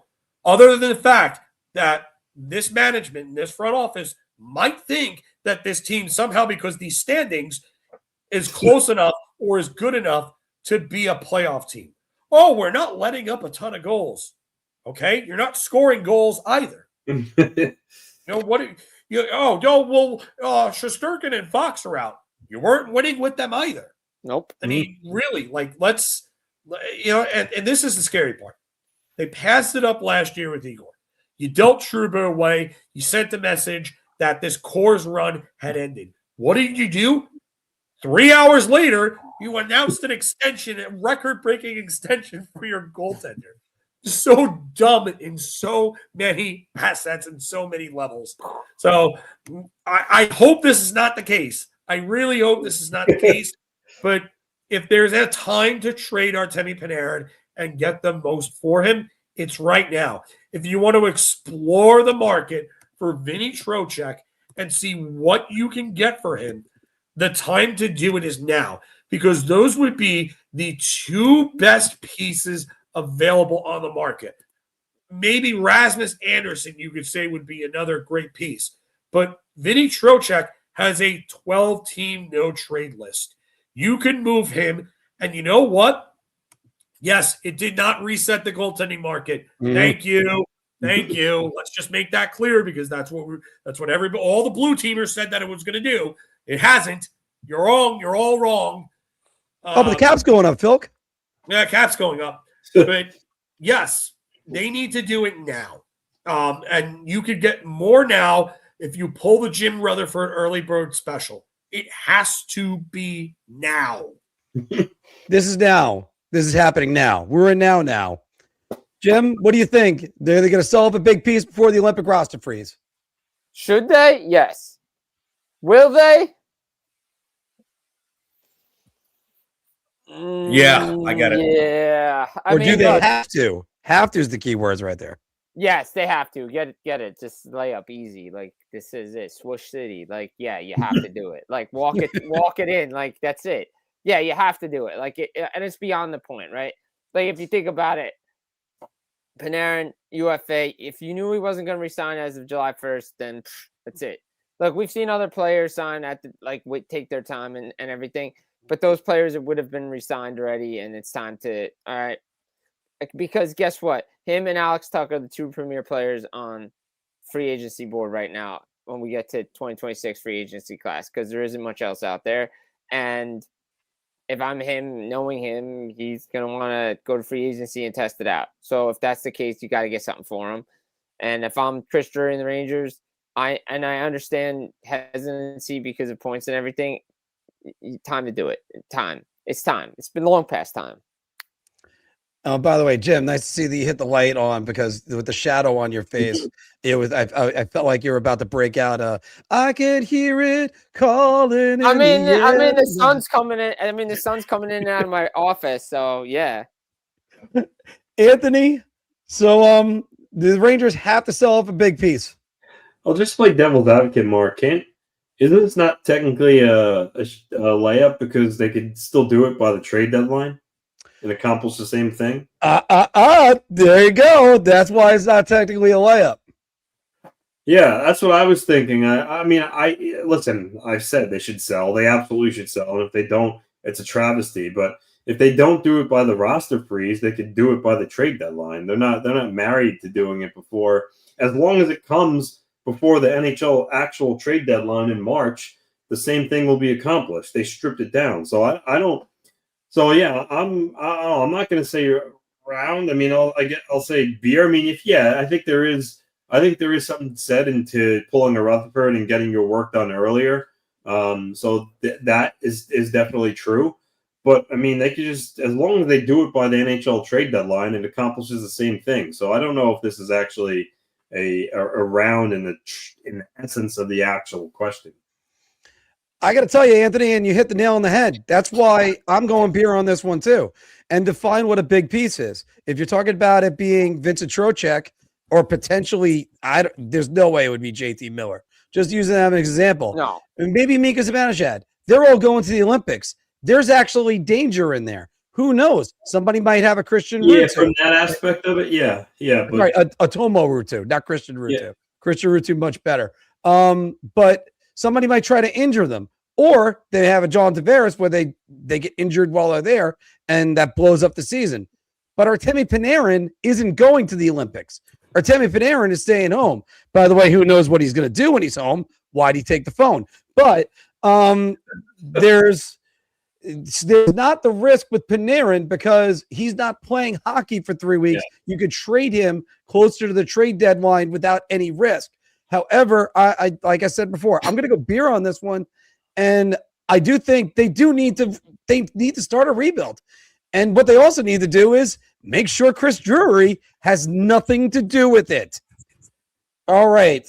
That unfortunately is not happening. No. Yeah, because in the alternate universe, there was an NHL lottery where Sidney Crosby went to the New York Rangers. I would want to go to there just to see what that looked like. But instead, he went to the Pittsburgh Penguins and is one of the all-time greats.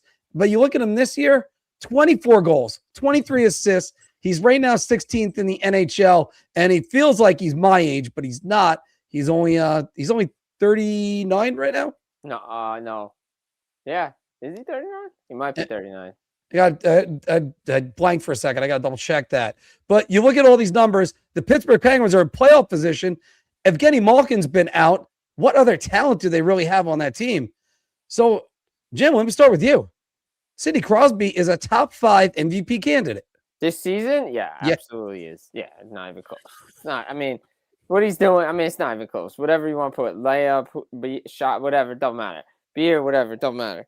Because guess what? The Pittsburgh Penguins are not in this position without Sidney Crosby, and he continues to do it every night. Like, he's one of the top 5 players of all time in the National Hockey League.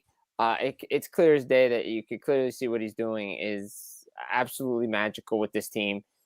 The Penguins, all the talk of, he could get traded, where could he go, this and that. Not going anywhere right now, because guess what? If the Penguins make the playoffs, guess who's probably going to be on my Hart Trophy ballot? It's 87 in Pittsburgh, because, again, he continues to amaze me every year, and we shouldn't be amazed because Sidney Crosby has been doing this since he come into the league. So, to me, yeah, he's a top 5 Hart Trophy candidate. Yeah, technically he's still 38, by the way, right now. So, yeah, so technically he is. Yeah, it makes me feel old. So, all right. Wow, Phil, that would be interesting, especially that one of his buddies has something to say about that.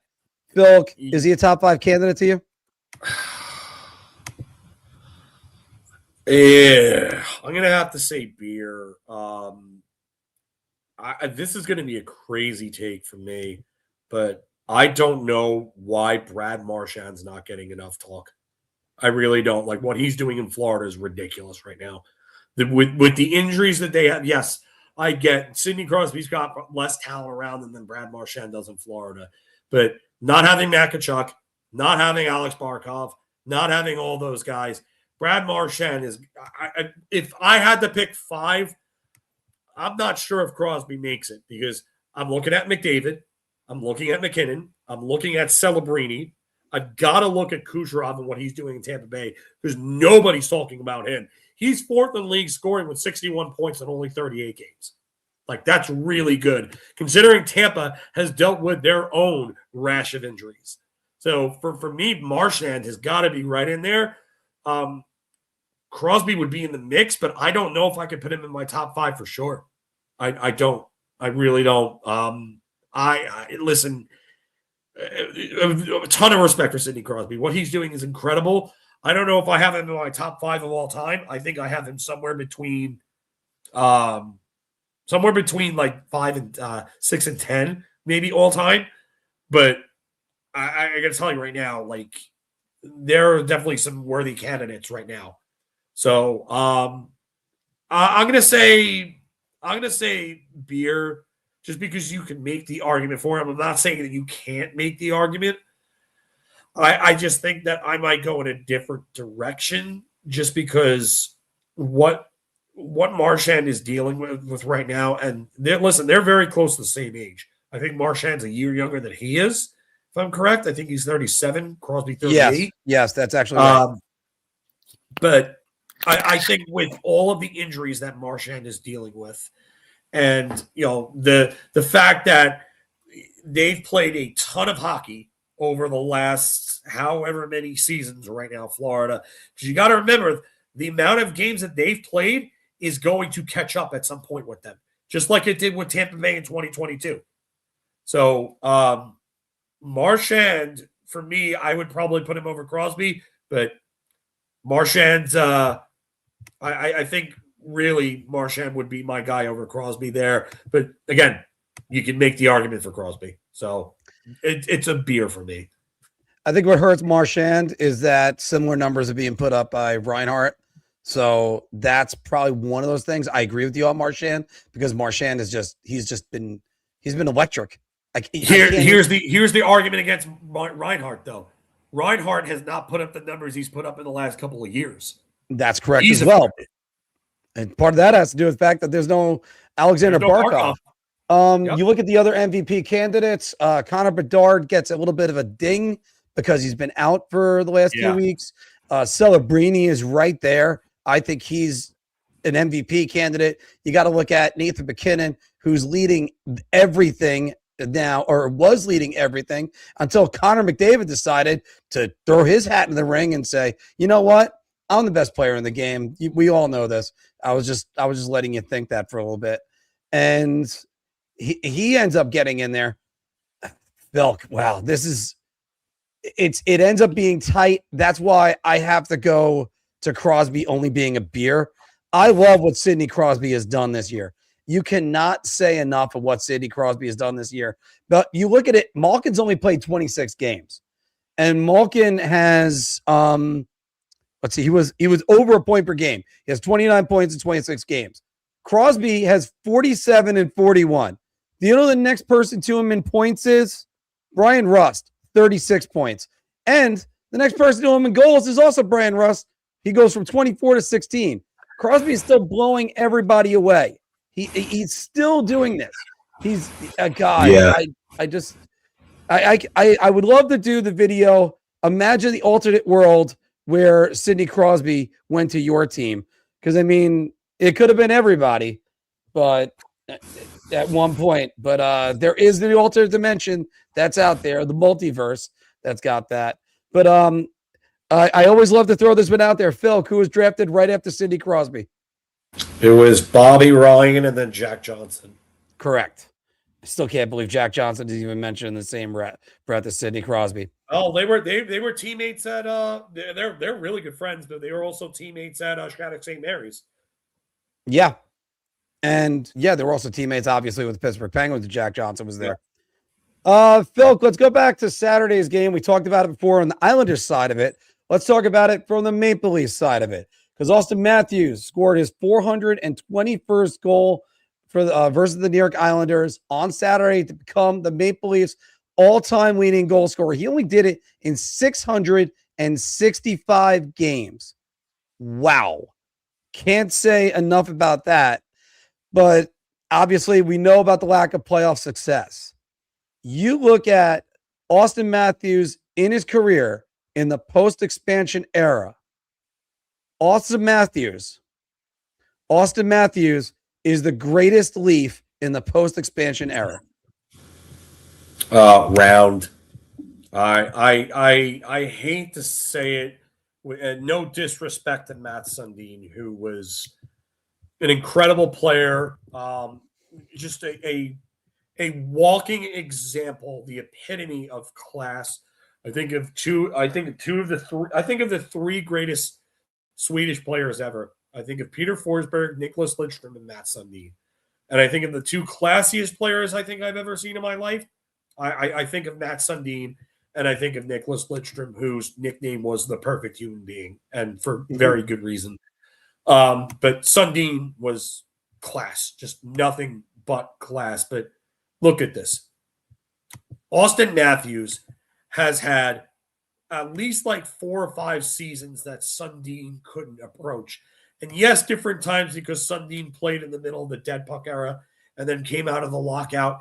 And he was still a point per game player 3 seasons in a row while playing very good defense, despite not getting the Selke votes that he should have gotten in 2006, 7, and 8.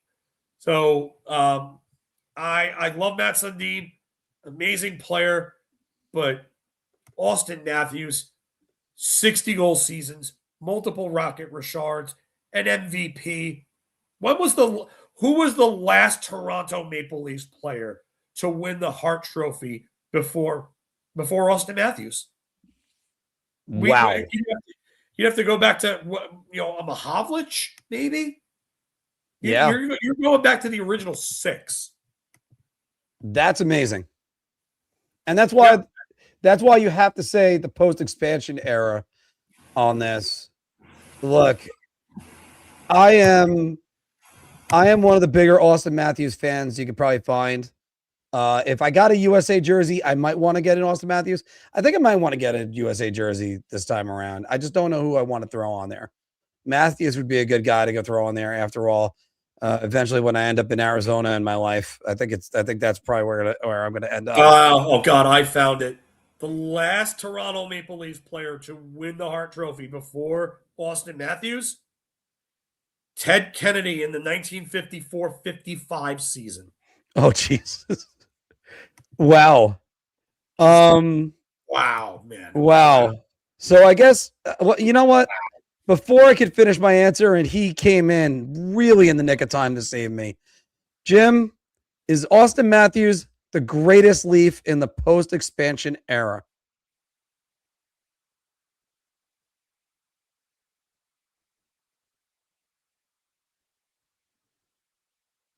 Muted, Jim. Oh, sorry. Yeah, I got you. Sorry. You got to do it. So we talking? No, we're talking 67. Yeah, 67. It's 67. Yeah. No, it's not. It's not the greatest. It's not the greatest Leaf in post expansion era. He might be the greatest goal scorer in Leaf history in post expansion era, but to me, the greatest Leaf is probably Doug Gilmour or Matt Sundin. Those to me are the two for him. He's not, and I don't know if he's there yet. Because guess what? Doug and Matts and Wendell, those guys did. They got to a conference final. Mm-hmm. They haven't even sniffed it yet with that group. So no. All right. So that's a shot then. Yes. Shot. Yes. All right. Because I'm gonna then say beer. And the reason why I'm gonna say that is, Jim, you kind of took the words right out of my mouth. The numbers say Matthews. The MVP says Matthews. Everything is pointed towards Matthews. But if you want to talk about longevity, you go to Sundin and dominance. You go, and when you think about the guy that just absolutely is the epitome of the Toronto Maple Leafs in your brain, it's Doug Gilmour. Yeah. And Doug Gilmour took no crap from anybody. And his greatest season was 92-93. And he almost won. I use the words almost won the Hart Trophy. He was a runner-up for the Hart Trophy because everybody was a runner-up to Mario that year. There was Mario playing in a world beyond anyone else. But, I mean, Gilmour in those 2 seasons brought them to the conference final, looked like he was going to bring them to a Stanley Cup final both times. All he had to do was beat a beaten down, overachieving LA Kings and Wayne Gretzky. Oh, wait a minute. Gretzky had a hat trick in Game 7. Well, don't worry. But what led to the hat trick game in Game 7? Yeah, we know the high in Game stick, 6. high stick. Yes, we know. You still got to win that game, though. No, I agree. No, 100%. No, Gretzky had a great game in '93, and the rest is history. But I'm saying that's why I say Gilmour or Matt Sundin, because like he did things as I that love Gilmour. Go ahead, Joe. Sorry. No. I was just gonna say those guys just did things that, and they played with an edge, and they just epitomized what it was to be a Toronto Maple Leaf. Yeah, and I think that's the reason why Matthews only gets the beer. The difference between Matthews and those other 2 guys, he still has a chance to rewrite his story, and it's still going. And you talk about regular season, Matthews, easy. Got to step up in the postseason. This is the Toronto Maple Leafs. This ain't the I'm trying to think of another team to say that with. Well, Toronto, Montreal's another one. The Rangers, you get forgotten about if you don't perform in the postseason. If this was the Arizona Coyotes or what are now the Utah Mammoth, they would have been fine with that. I feel like we're making 2 different arguments here. One is who is the most iconic Maple Leaf, and that's Doug Gilmour for sure. He's the most iconic. He is the one that is the most beloved and talked about. You know, Sundin is probably number 2 in that regard. Wendell Clark and Darryl Sittler are right there with him. But the best is the guy that has done the most. And if you want to talk about where they got in the playoffs, none of them have won a Stanley Cup. And the conference finals doesn't mean shit. If you don't win, it doesn't mean shit. So technically, they're all kind of at the same level in that regard. And that's why Matthews, who has a Pearson, a Calder, a Hart, 3 Rocket Richard trophies, 2 60-goal seasons in a 3-year span. I mean, that's the best. I don't think there's even an argument for it at that point anymore. And then Gilmour, as great as Gilmour was, Gilmour didn't even play 400 games there. Exactly. Less than 5 years. Games. Yeah. 393 games. And you know what? I think Doug Gilmour is one of the best 2-way players we'll ever see. Like to become the first player to score 100+ points and win a Selke in the same season like he did in 93. You're right. If it wasn't for Mario, he wins that Hart Trophy. And I think he wins it pretty handily. But Mario is Mario, and Mario had the season of all seasons that year. But Gilmour didn't do anything really. It's like I get the love affairs with Gilmour and Clark and so on, and the fact that they were gritty, they were tough, and they could score. And the Maple Leafs made 2 great runs with them, but they came short. But Matthews has done the most, whether we like it or not. I still don't think he's the greatest Leaf in the post-expansion era. I think numbers wise, yes, but again, when it matters the most, he is yet to show up. And that's everybody on that team in Toronto right now that have been, besides Mitch Marner being the scapegoat, 34 has been just as invisible as 16 was. Because guess what? 34 didn't play in some of those games. That is true. So that is true. Regular season wise, sure, you could say Matthews and everything. I look, you're gonna have your opinion. I'm gonna have my opinion. I would put Matt Sundin ahead of Austin Matthews. I mean, Filk, we'll make sure that the soundbite is in here for the clips. The from Futurama, you are technically correct, the best kind of correct. So let's move on, guys. Let's talk. Muted again. Let's go back to outdoor games and Winter Classic. I gotta get this cord fixed, guys. And potentially, the Utah is to get an outdoor game at Rice University, according to Frankie Saravalli. We've been talking about this for a while. I've been saying BYU was what I was hearing, but still, the Utah Mammoth should host an outdoor game versus the Colorado Avalanche. Jim, this might be a layup, but take it away. Might is straight is a layup. Colorado, Utah outdoor would be great. It would be amazing to see. I want it. I'd love to see it. Be awesome. That's what the league needs, right? You have Utah there, Colorado, next door neighbors. Let's run it. Let's run it because that's the only team that makes sense. Seattle don't make sense. Vegas. One of the team I could think of. Vegas kind of makes sense, I guess, but I like Colorado and I like Utah. So, yeah, let's run it back. Phil, is this just the layup city? Get the hoop. Just get the hoop. I mean, you have a team that's in a new market. What was I saying before that you need to expose new markets and on a grander scale? Here you go. Mm-hmm. Florida hotbed. Florida's developing hockey-wise, even at the grassroots level. Florida, it's funny because in Orlando, the Solar Bears are actually renovating an outdoor roller rink in Orlando. We love that. You know what? They need, Florida's a perfect place to do it with. Utah, if you could get hockey at a grassroots level growing in Utah, that would be the greatest thing that could happen for this franchise outside winning a Stanley Cup. So, yeah, this is an absolute hoop. Get the backboard. Get the Shaq clip of him destroying the backboard and bringing. How many times did he destroy the backboard, though? I know a couple times. There's at least two of them. He ripped the hoop down, and then there's a couple where he actually ripped down the shot clock and everything else, and also a couple times where they pulled it down as well. I got to get the clip from the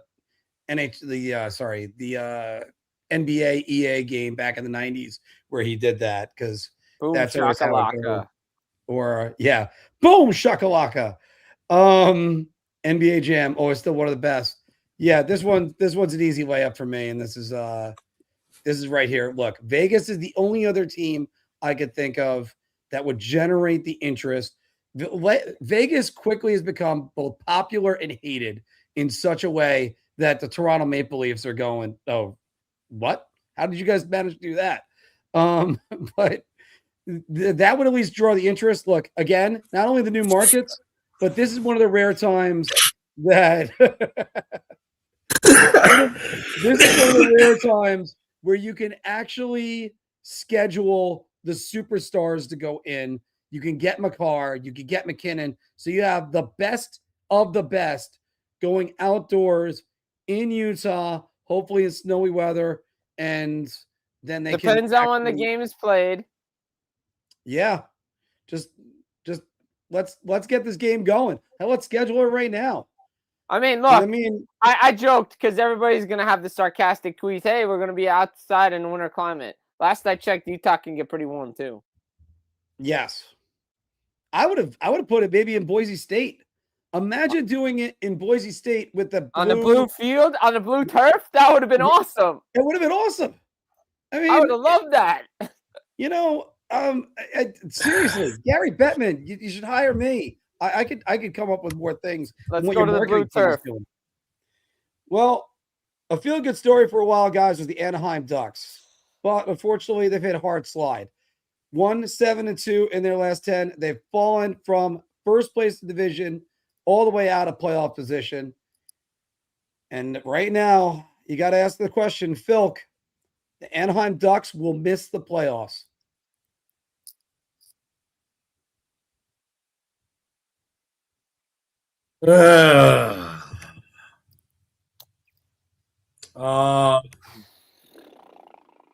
I'm gonna go beer.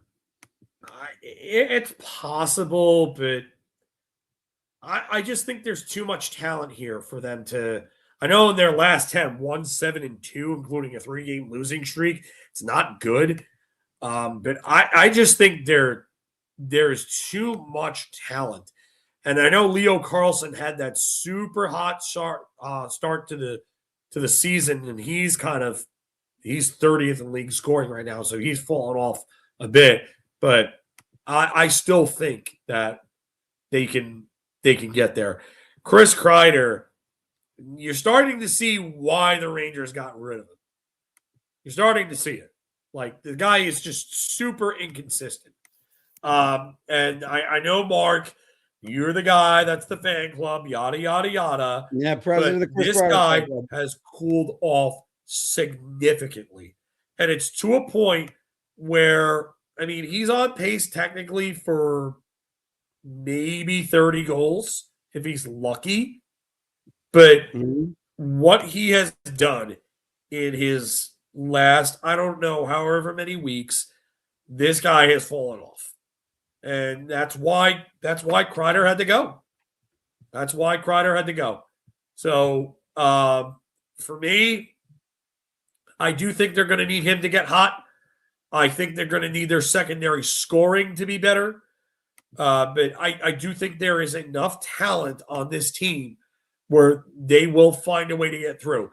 But they are going to have to make a move.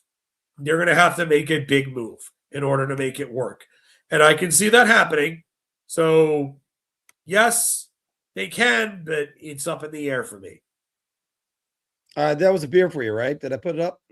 Yes. Yeah, I said beer. Yeah. All right, just to make sure. Jim. Yeah. I'm gonna go beer here because here's the thing. I didn't have the Anaheim Ducks as a playoff team, so I want to stay on that stance. And I think they're coming back to the pack, and I think this is where I thought they would be all season long. Very competitive team, but just fall short of the playoffs. But teams are getting film on them now. They're not, they're figuring this team out. It's an older team. Quinville is a good coach, but again, I thought to be somebody else that they would be going with as the head coach. But they're starting to get to be where I thought they would be. But the way the West is and the way that Pacific Division is, it's wide open. That's why I can't go full on round, because I think there's still a possibility that they can miss, but there's a good possibility that they could make it just because based on everything that's going on with the Pacific Division itself. But they're hitting a slide. They're hitting their tough part of their schedule. Maybe, that break's going to come at the right time for this team just to reset everything for them. But I'll stay right in the middle with that. Yeah, I'm a little bit more towards the shot end of beer than the buy end. And I do have to say this. I think they're going to have to make the playoffs. It's funny to say like this. I think they have to make the division. I don't think they make a wild card. They got to actually get in because I think the central teams are going to prove to be too tough in the end. I think that's just what's going to happen. And then what you're going to see, they have to get by either Seattle or LA or but and I don't think San Jose is going anywhere. That's the reason why I think San Jose is the team, even though they're the last wild card. I think San Jose is the one that I'm going to firmly say. I think they're a playoff team. You want to hear a stat on this? You want to hear a crazy split? Let's hear it. Chris Kreider, first 25 games, 13 goals, 8 assists, 21 points. His last 14 games, 1 goal and 1 assist. And by the way, they have 1 win since they left the Garden. That's the way that is right now. Oh. Anthony, we got you back, so we got you for the last one. Are the Ducks a playoff team?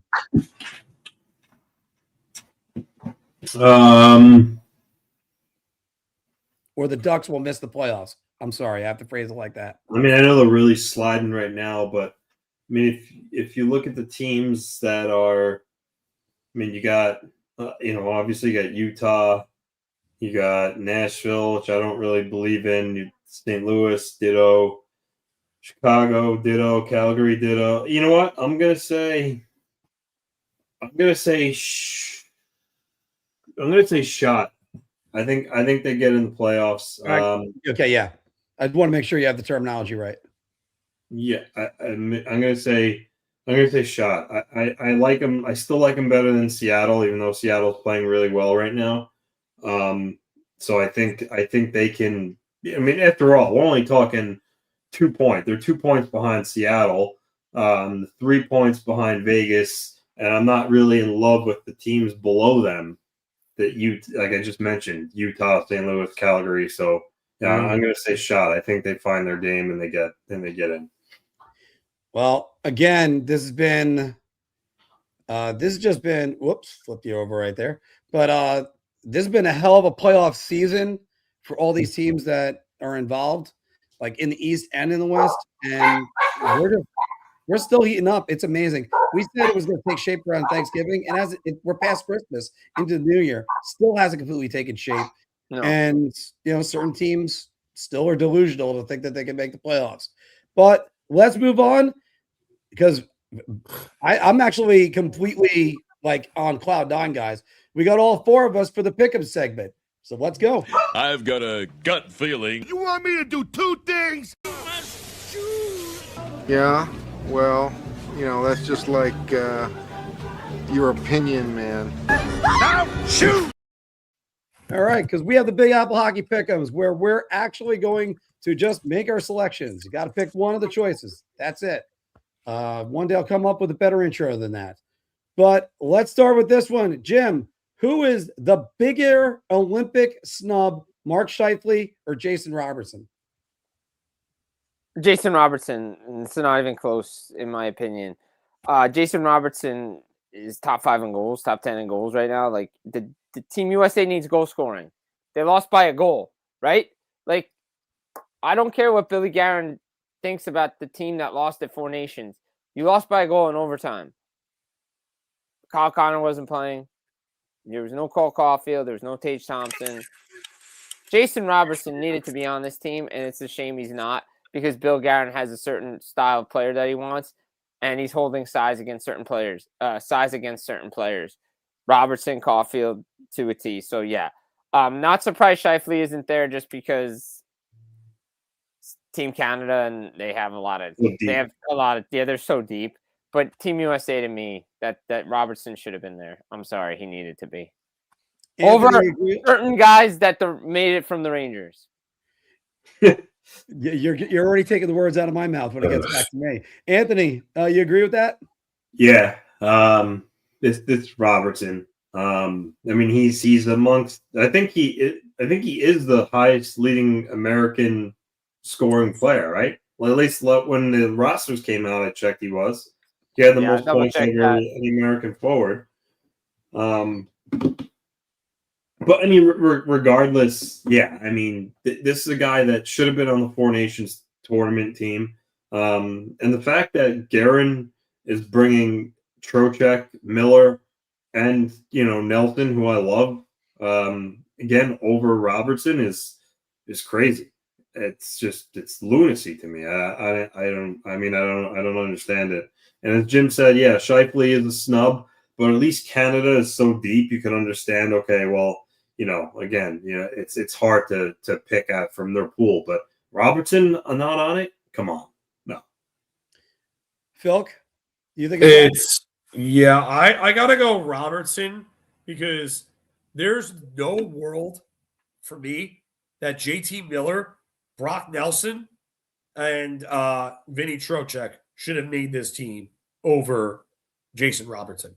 There's just no way in hell. Matt Boldy, like the selection. I think he's going to play well. Kyle Connor, I think he deserves redemption after the last tournament. And they sat him in a game that they could have used him in because they needed a goal. I mean, you want to, but again, Trocheck, Miller, Nelson, you didn't learn your lesson. Clearly, you did not learn your lesson from the last tournament. And I understand that they want a bigger, more physical team to go against Canada. But hey, Robertson isn't small, and they lack goal scorers.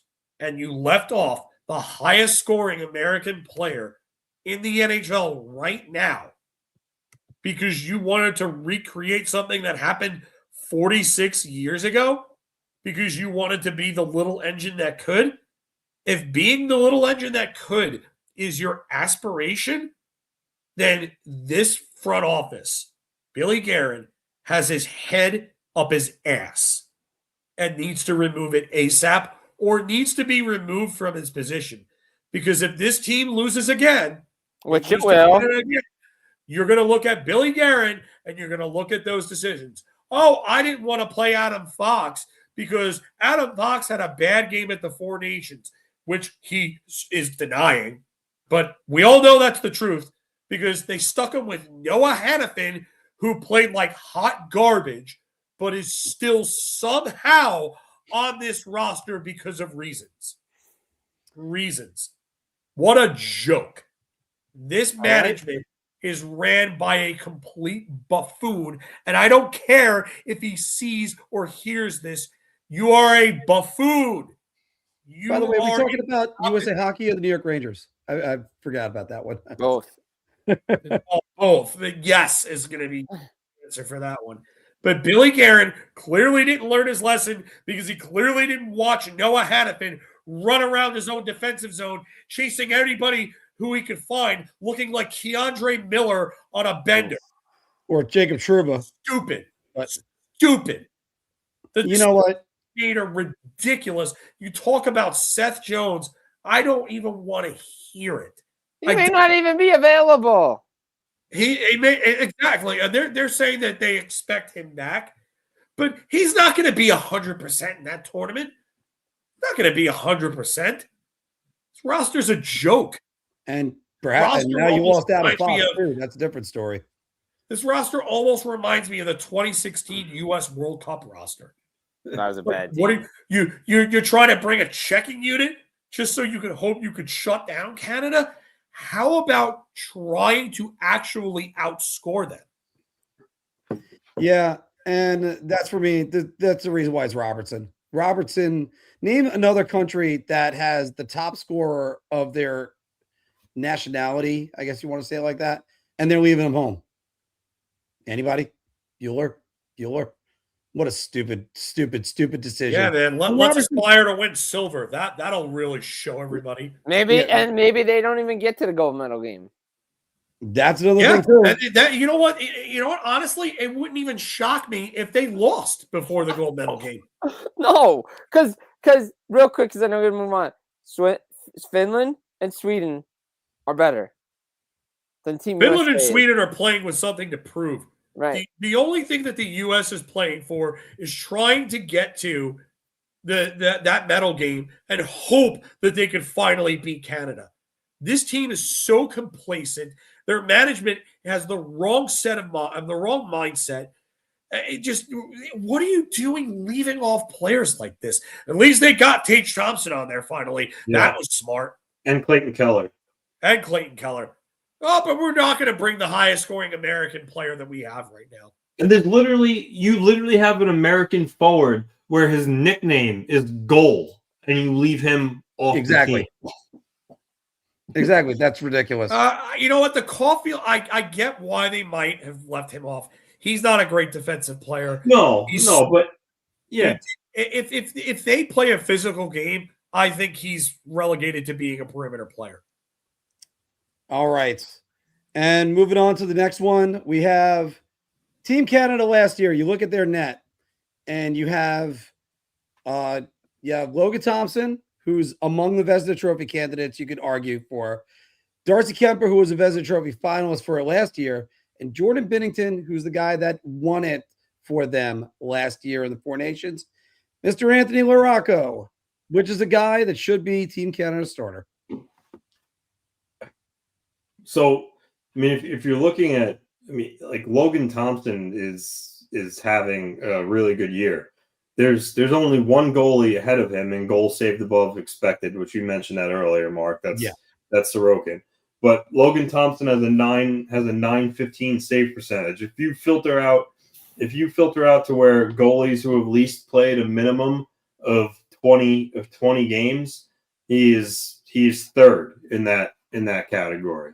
So I think it's Logan Thompson. However, because of Binnington and how he raises his game in big moments and big games, I think they're going to give it to Binnington. But me personally, I think Logan Thompson's the way to go. But I guess I can't blame him considering how phenomenal he was in that championship game last year at the Four Nations. So I would pick Thompson, but I think it's going to be Binnington. Phil, you think it's going to be Binnington? Yeah, I think we're going between should and what will happen. Should is Thompson. Yeah. What will happen is likely Binnington. Like, they're going to go with the guy that won them the big game. He's won them a Stanley Cup. Logan Thompson, I think, probably would have won Vegas a Stanley Cup if he wasn't hurt in 2023. I mean, Aiden Hill played great, but I do think Logan Thompson could have done the same thing behind that team and that defense back in 2023 for Vegas. But I will say that, yeah, I think if you want to call him big game Binnington, I mean, you probably could call him that because he seems to raise his game whenever it's all the marbles are on the table. But yeah, I think it's going to be him. Jim? Binnington will start, but he's not going to finish the tournament. Let's just say that. Okay. Team Canada has a history of starting one guy and finishing a tournament with another guy. Yep. This is not Four Nations. I know John Cooper backed Binnington and they weren't going to change it. There are more preliminary games now to see what your other goalies look like. So I'm not going to be shocked if Binnington starts, which he will be the starter game one because of what we all said. But I don't think he's finishing the tournament as the number one.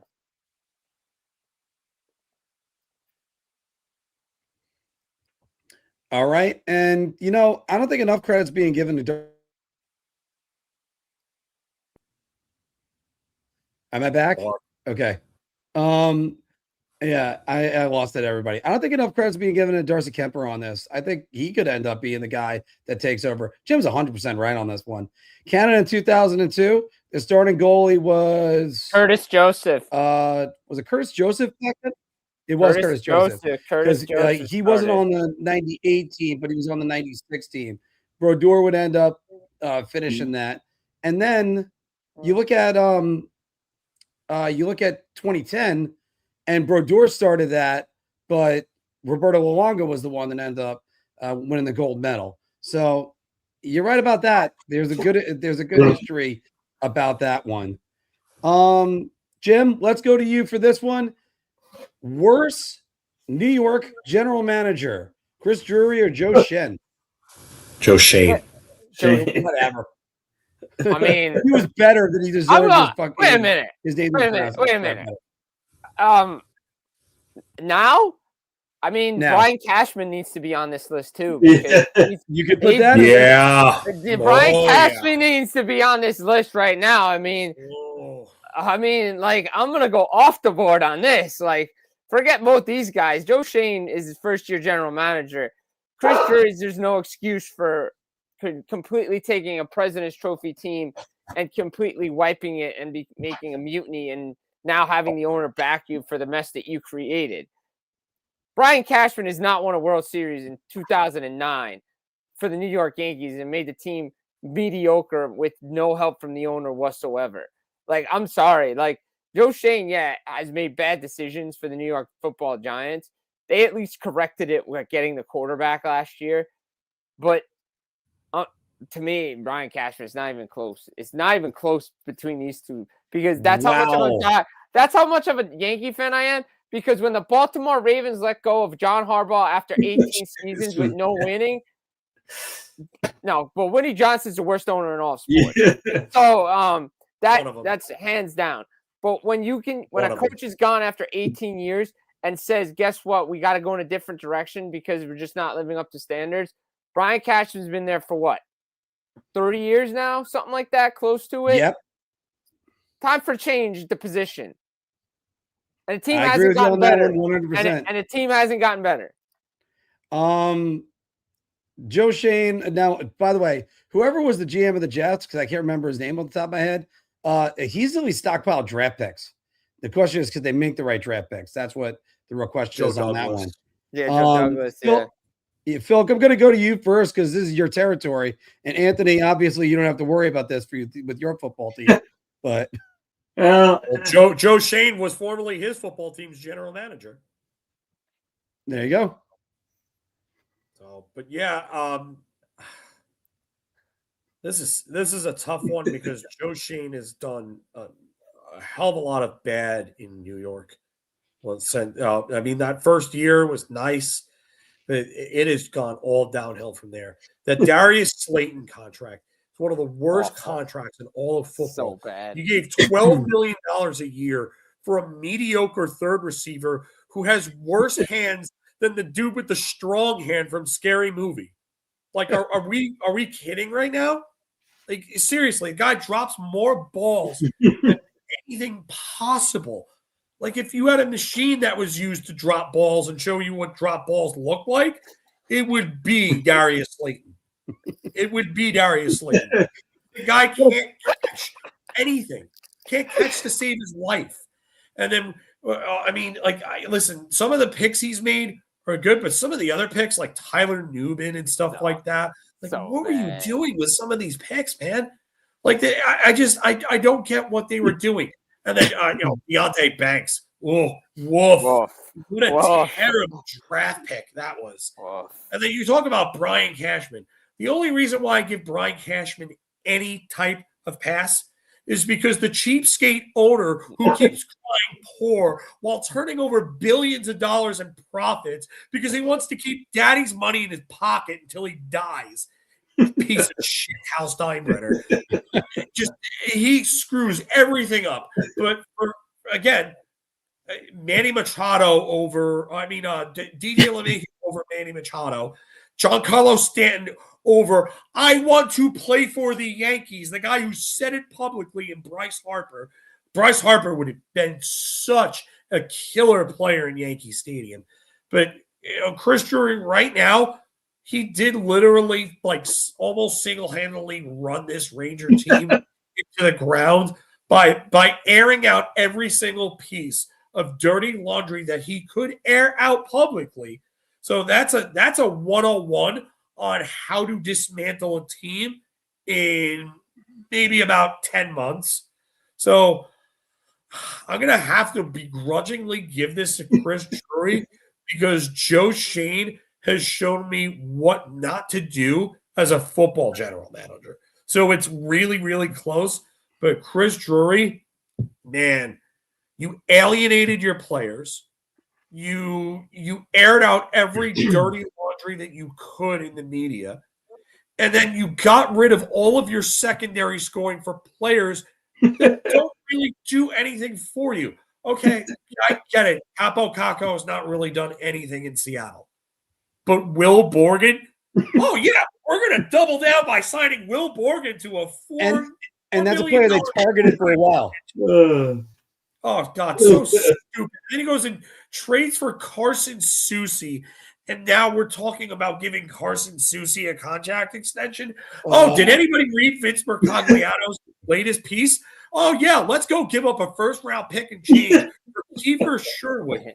If that happens, I am going to go take a header off the Empire State Building. That's how bad things have been. I gotta drop this because this is what Phil just did. Totally destroyed Chris Drury. Anthony? Let me tell you something. If he even trades a second and something else for Kiefer Sherwood, he's a moron.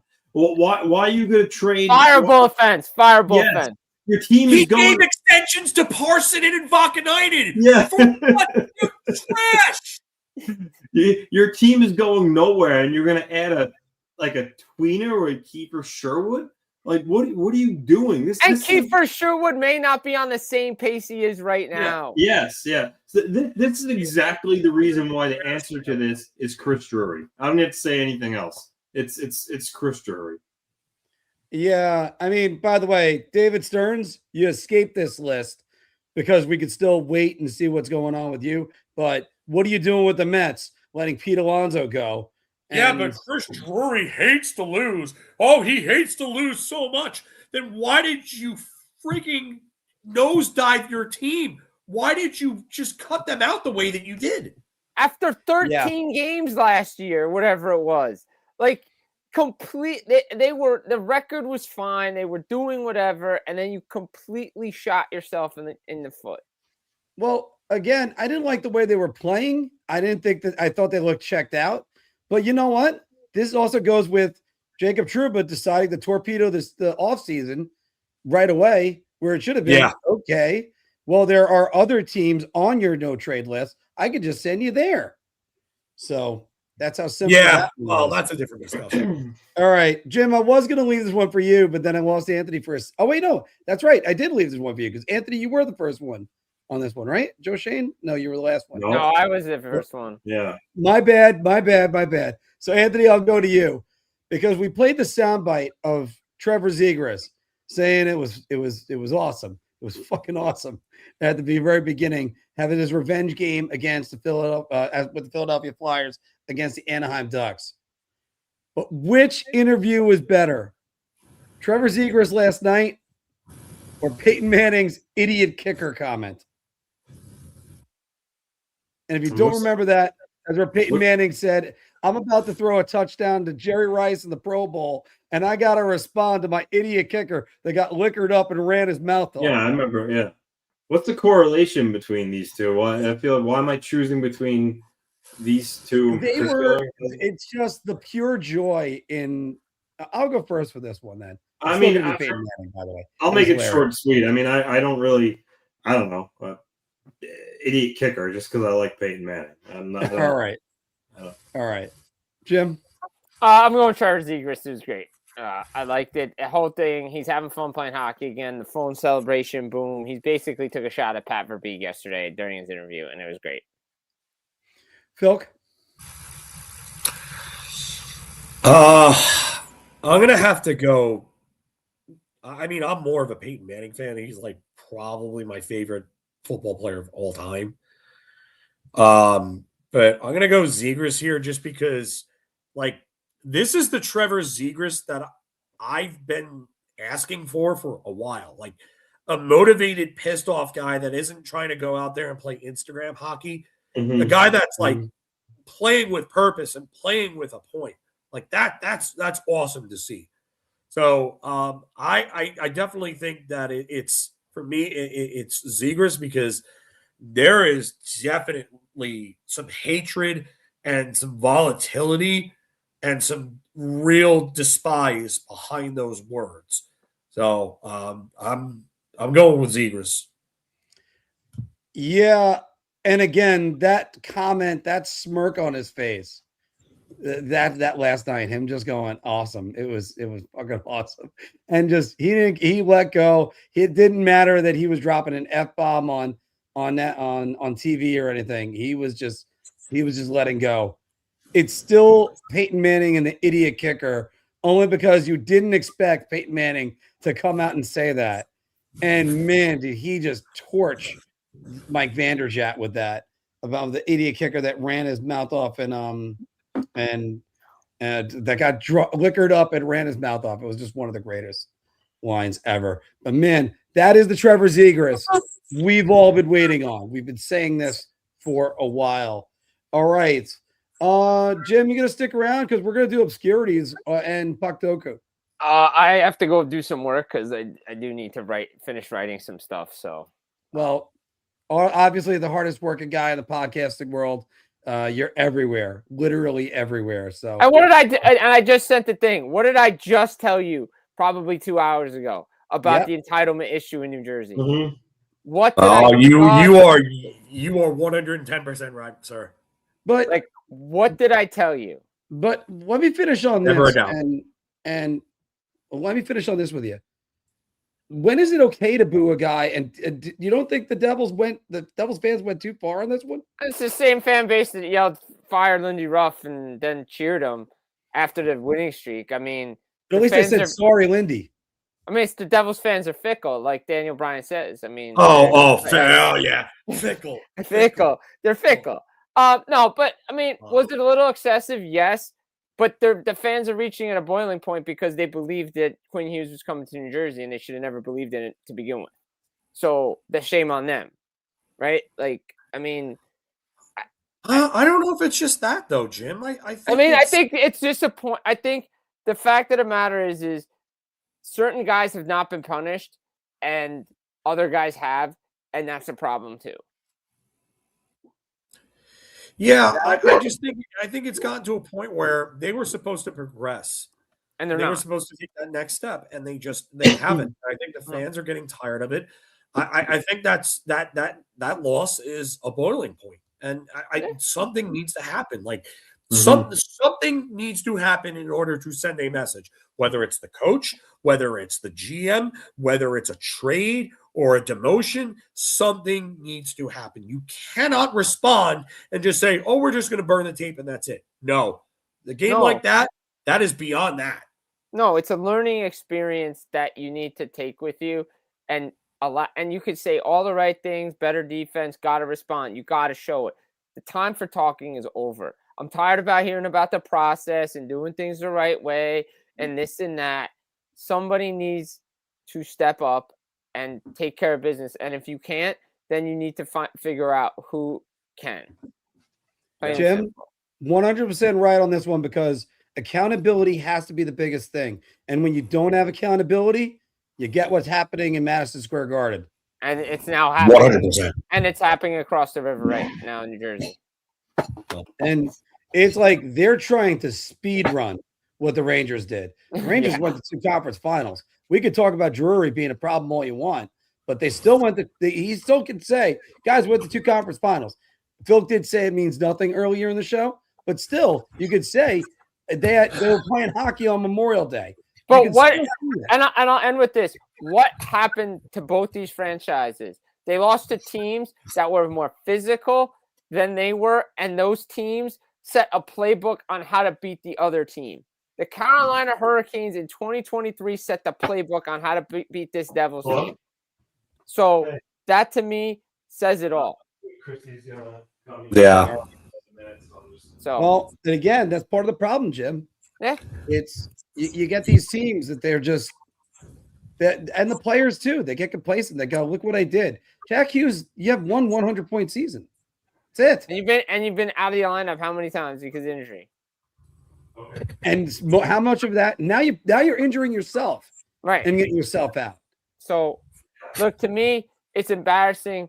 There needs to be more accountability for across the board from everybody, and top players need to pay a price. And I'm sorry, top players need to pay a price. Yeah, can't be above the team. Nope, because Lou would have set your ass out the door by now. Because Lou always understood. The team is bigger than you. Yep. Yeah.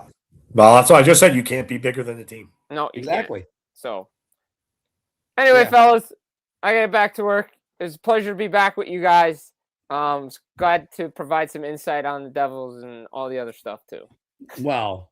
When we need the wisdom, we need the rocket chair. You got to bring the rocket chair. A gift for that too. Got to bring the book. The professor's in the house. All right, Jim, take it easy. All right, guys, take it easy. All right, Jimmy. Right. And we're just waiting a second for Anthony to get back on. Yeah, I think he just stepped out. I think he had to take a call. Yeah, he had to take a call real quick. We were revamping the Puck Doku format, everyone. And the way we're doing this is you got a couple seconds. Each one of us are going to do a Puck Doku. and you got to just say, boom, who comes to your mind? Boom, who comes to your mind? The uniqueness score. Oh, we got Anthony back. So Cool. oh, he's back on the stage. So you want me to I'll go Yeah, first. ahead, You guys explain can it, see Phil. what Okay. All right, and then we'll see who gets the lowest uniqueness score. All right, Mark, you plug him in for me. I'll plug him in for you. Yeah. So All right. our top access, the x-axis, Rangers, Bruins, LA Kings, and the y-axis is the Montreal Canadiens, New York Islanders, and undrafted. And the extra rule out of this is you can't repeat what someone else said. Yeah, because then that would have. Yeah, I agree. All right. Yeah. Okay. All right, Anthony, begin. All right, Rangers, Canadians, Vladimir Malkov. 0.8.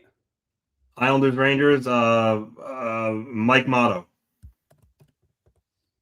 Good one. Where do you want to go next? Give me Rangers undrafted. Glenn Healy. Got it. Go to Kings, Canadians. Matthew Schneider. Okay. That one's gonna screw me a little bit. Sorry, this is where it's. There he is, Matthew Schneider. Islanders, Kings, Doug Crossman. Constant Crossman. Oh God, there's Mark with his singing again. With that. Kings undrafted, Jason Blake. Fuck you. It's really the only one I knew. I knew I was going to struggle with that one. So, all right. Islanders, Bruins, Parker Wotherspoon. Okay. Islanders, Bruins. And that's Wotherspoon. Parker, there he is. Bruins, Bruins undrafted, Mike Milbury. Okay. And Bruins, Canadians, Mary Shikowski. That's a good one. There we go. 4. Anthony, hell of a job. Unique the score of 4. 4. Okay. And where was the answers that you had that were above? I think Schneider was Montreal. You could have gotten lower with actually, I'm stupid. Yeah, you just showed. Yeah. I'm so stupid. Fortunately, I don't think I'm gonna be saying any of this. Thank God none of them hit my brain. All right. So, yikes.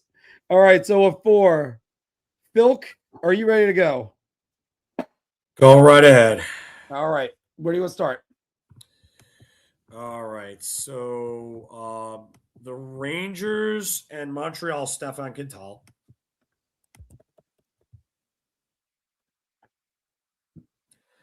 Rangers and Islanders, Troy Loney. Rangers and Islanders undrafted. No, it's just Rangers undrafted. Rangers undrafted. Sorry. Yeah. I'm going to use Jason Krog. That's a good one. Boston and Montreal, Andrei Kovalenko.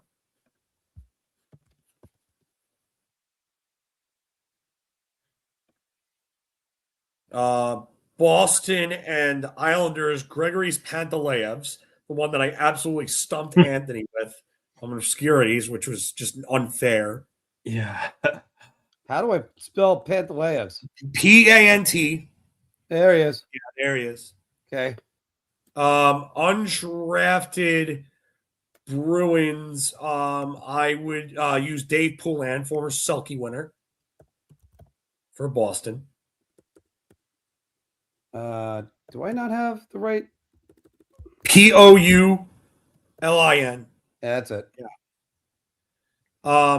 LA and Montreal, Paul DiPietro.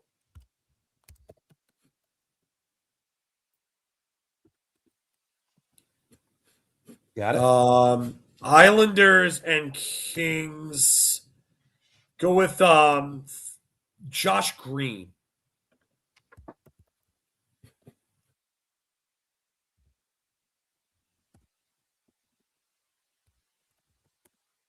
I will say there is an advantage to going second because you have a little more time to think. So Yeah. I will say that's a little unfair. Oh, I know. I'm gonna blow this, but and then undrafted LA. I don't know if this is gonna fuck up my score, but I'm gonna go Blake Lizotte. Okay.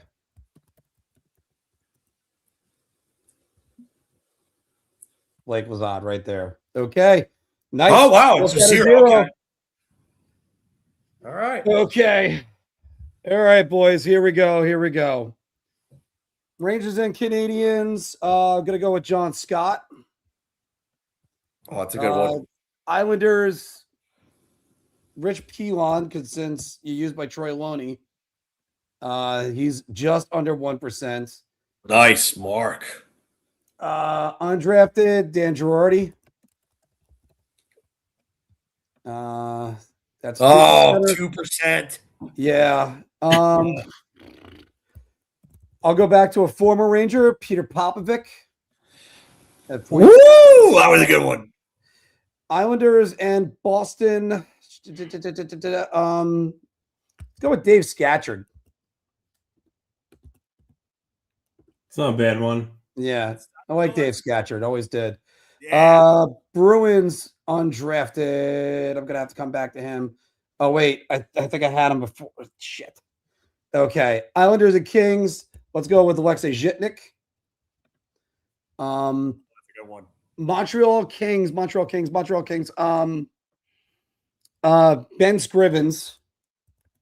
Ooh. Guy that I always thought was going to be good. I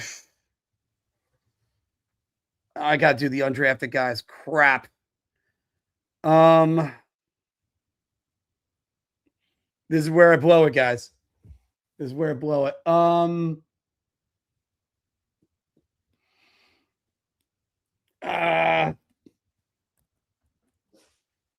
Jason Allison was drafted. I had a guy for this. I can't remember what the hell I did. All right, I'm just gonna type in anybody's name. Let's just say Bob Orr. There we go. Shit. All right. Well, we made the list, but it hurt everything else. I was just looking to tap on anybody. I'll just say this guy who's not drafted either. It's Wayne Gretzky. All right. So my unique score is 56. So Phil wins. I come in second. Yeah. All right. Anthony, Matthew, you know what? Matthew Schneider really screwed me with the 2%. Yeah. Oh. I got to tell you, Anthony, that format works a whole lot better. Yeah. And it's a lot more fun to do that. And we're on camera for it as well. All right. So we have this one that I have. We'll narrate it for everybody. This is the Puck Doku Pyramid. It is, you got born in Canada. They have to have a 20-goal season. All right. They have to play for the Montreal Canadiens, 100 penalty minutes in a season. The Toronto Maple Leafs, and finishing with the Colorado Avalanche. You usually think of right away who they're leading it. It doesn't come up in my head. All right. Sure so name any player born in Canada, Mr. Mike LaRocco. Rogers.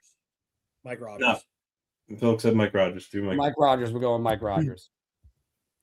All right. 20-goal season with any team born in Canada. Born in Canada. Sorry. Yeah, you're right. Well, you can't do Matthew Schneider because he's American. Yeah. Dave Scatchard. Yeah, you could do Scatchard. Yeah, Scatchard got 20 with the Islanders, right? Yeah. Okay. Dave Scatchard again, still 0. I got one here. Gilbert Dion. Gilbert Dion, if I recall correctly, did he win the? He was a Rookie of the Year candidate. All right. In the early 90s. Now 100 penalty minutes, 20-goal scorer, born in Canada. Mike McPhee. Okay. Yes.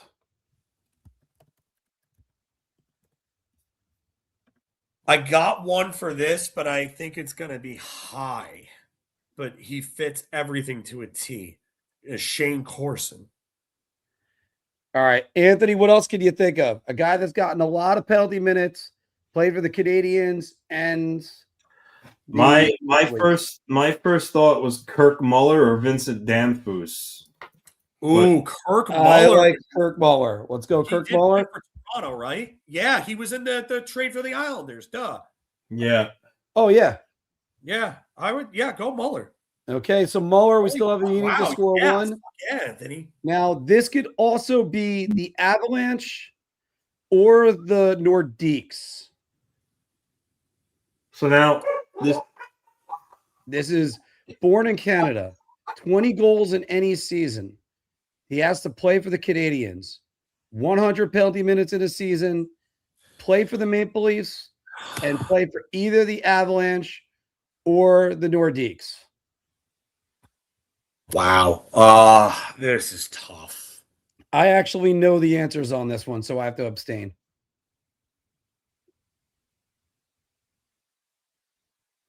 And I know the answers not because I know, because I looked it up, guys. That's the reason why. One of the players did play in a very famous series versus the New York Islanders, Anthony, in our lifetime. So this has got to be in the early 90s then, this player. Or 2000s.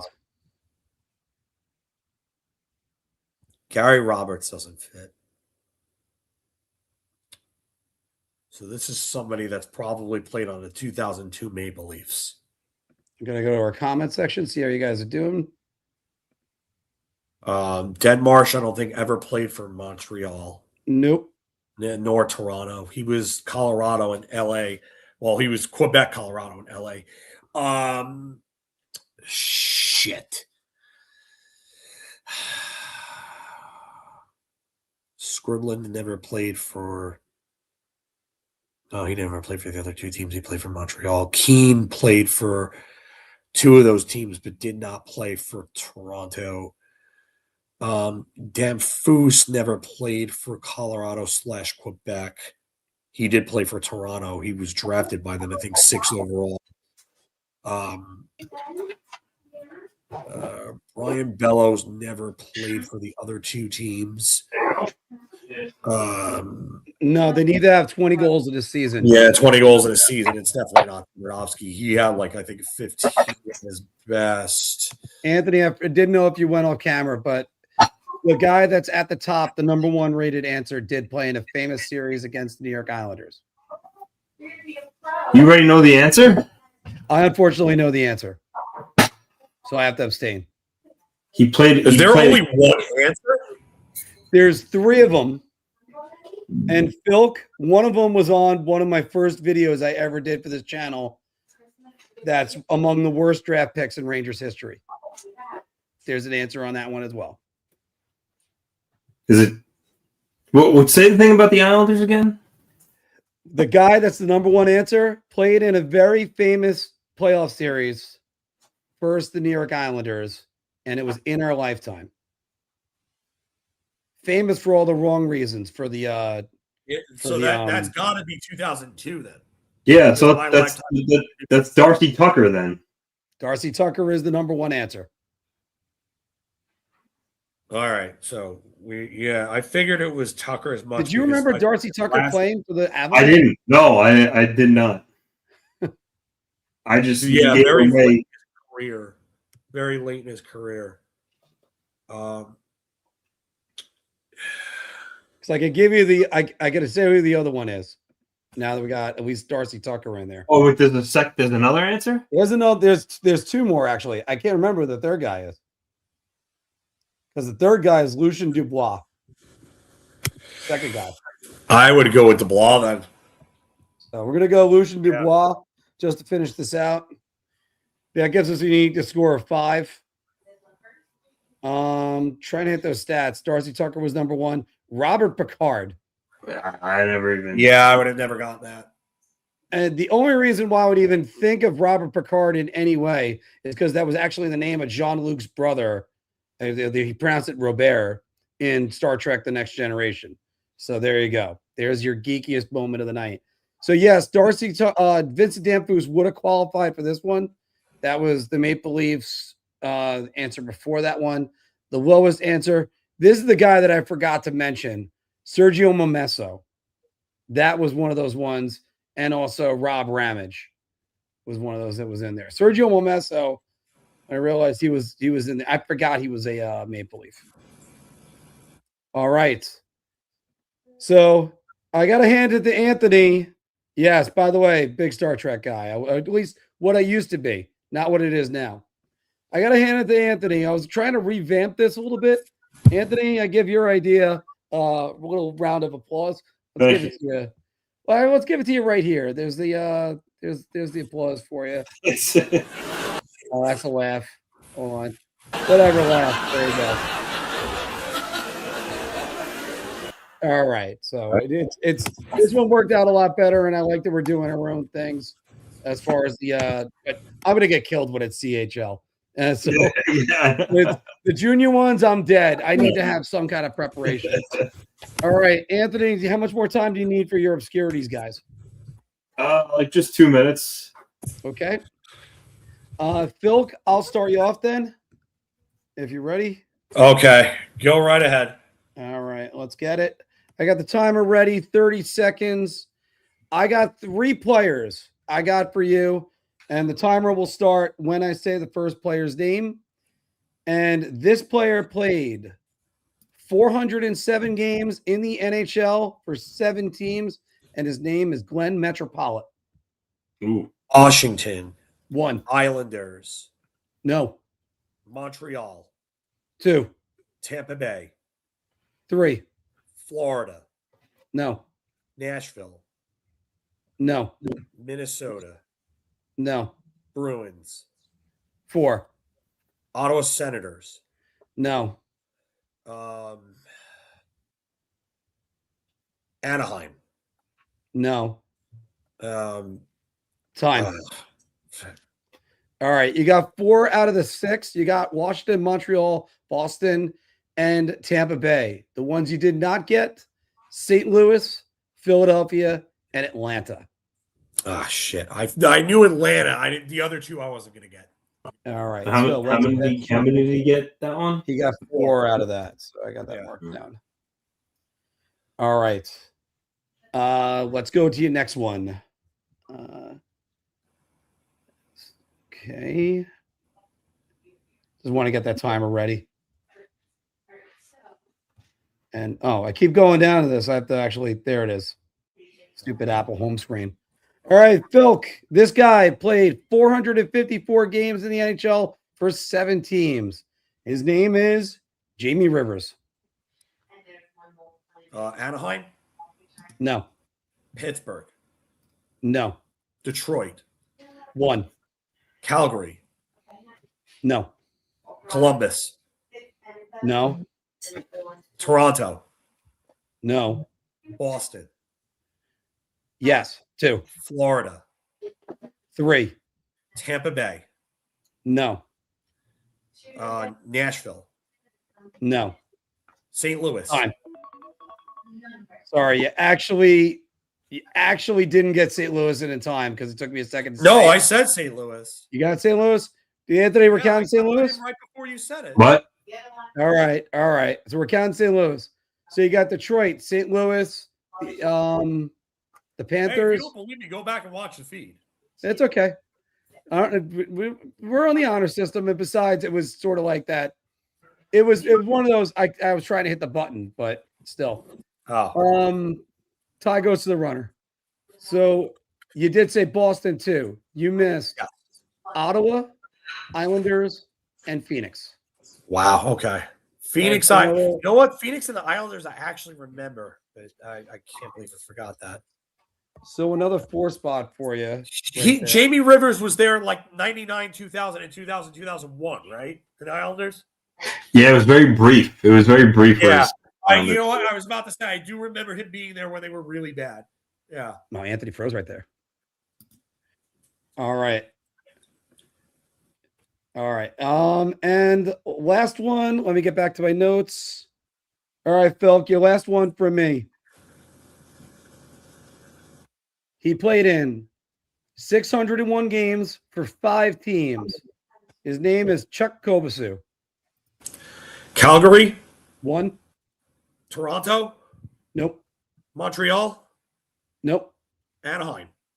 No. Boston? 2. Pittsburgh? 3. Tampa Bay? No. Atlanta? Nope. Carolina? No. San Jose? No. Dallas? Time. Dallas was not one of them anyway. Okay. So you had Calgary, Pittsburgh, and Boston. The only 2 teams you missed, Colorado and Minnesota. Wow, I don't remember him on either of those 2 teams. Colorado, I remember him on. That's Yeah. Calgary, Boston, and Colorado I remember on. I don't remember him on the Wild, and I don't remember him on Pittsburgh. But they say he was there. How many? I got 3 on that one. You got 3, so you have a total of 11 right now. 11. Okay. All right. And then, Anthony, do you want me to give Mark his while you're looking? Yeah, please. Yep. All right. So I'll set up the timer. Give me 1 sec.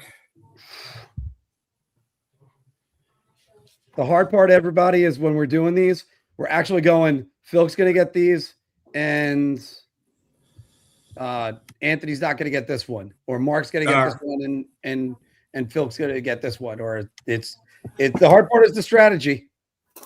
Yeah. All right, Mark. So I tried to give you guys like easy, medium, and then ridiculously hard.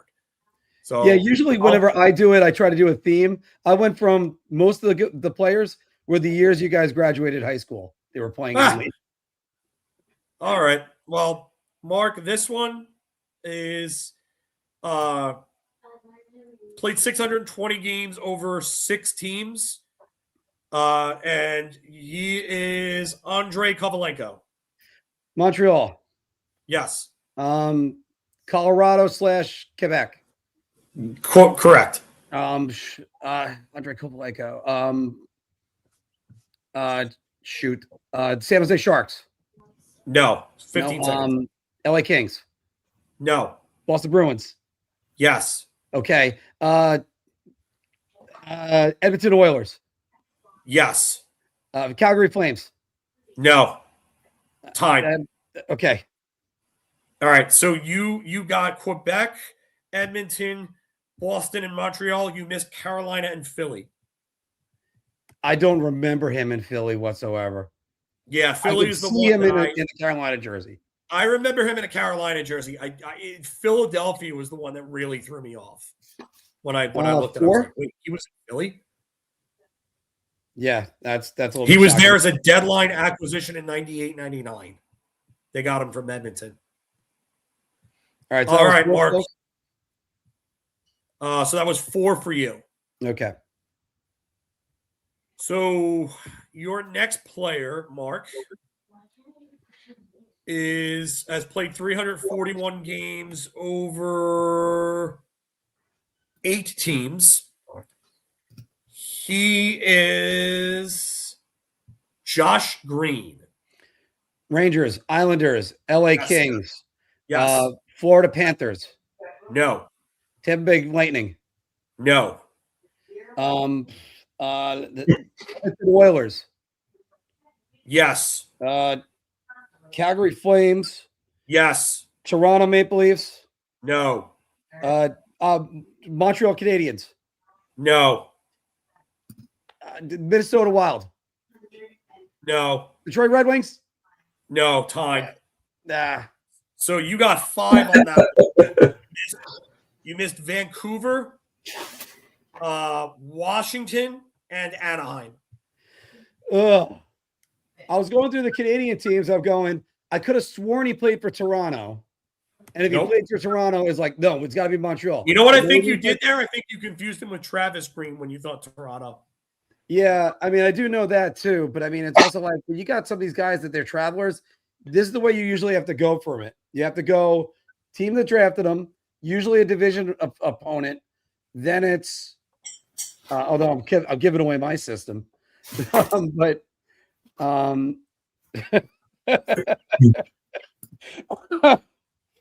my God! You're the best, baby. You're the best. The better one is where she had she showed me the meme that says he could find a golf ball through 250 yards away, but he can't find the milk that's right in front of him. Yeah. Yeah. Or shit.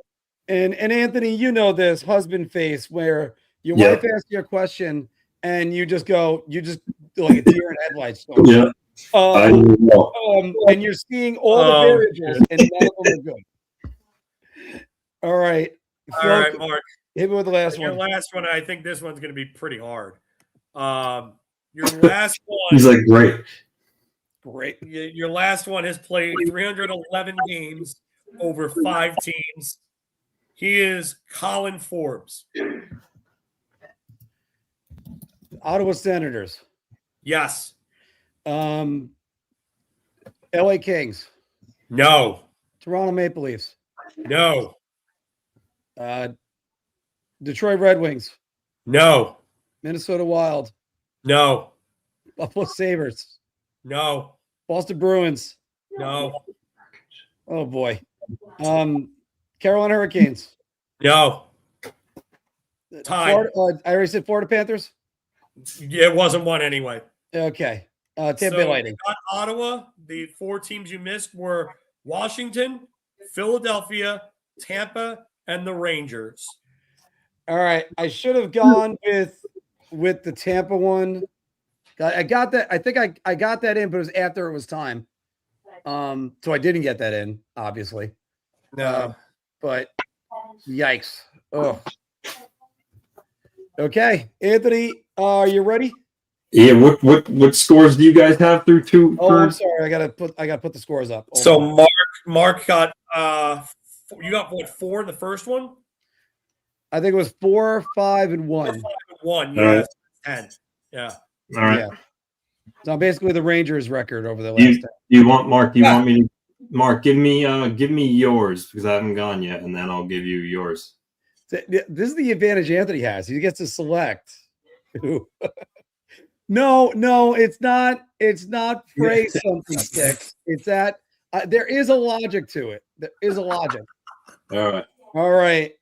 Anthony, here's my 3. And Phil, do you want to do the timer? Or you want me to do the timer?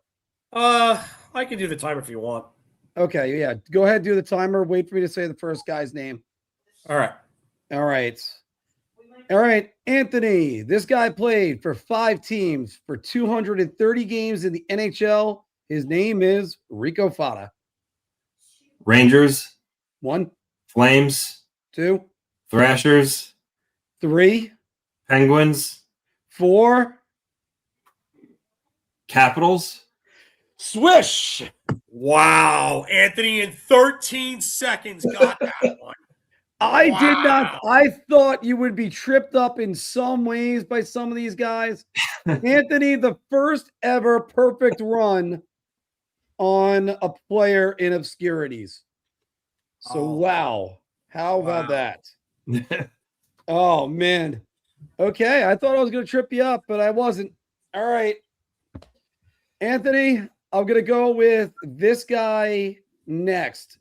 I think he might play the most amount of games for anybody any of us have ever chose. Okay. But this guy played for 1,071 games in the NHL.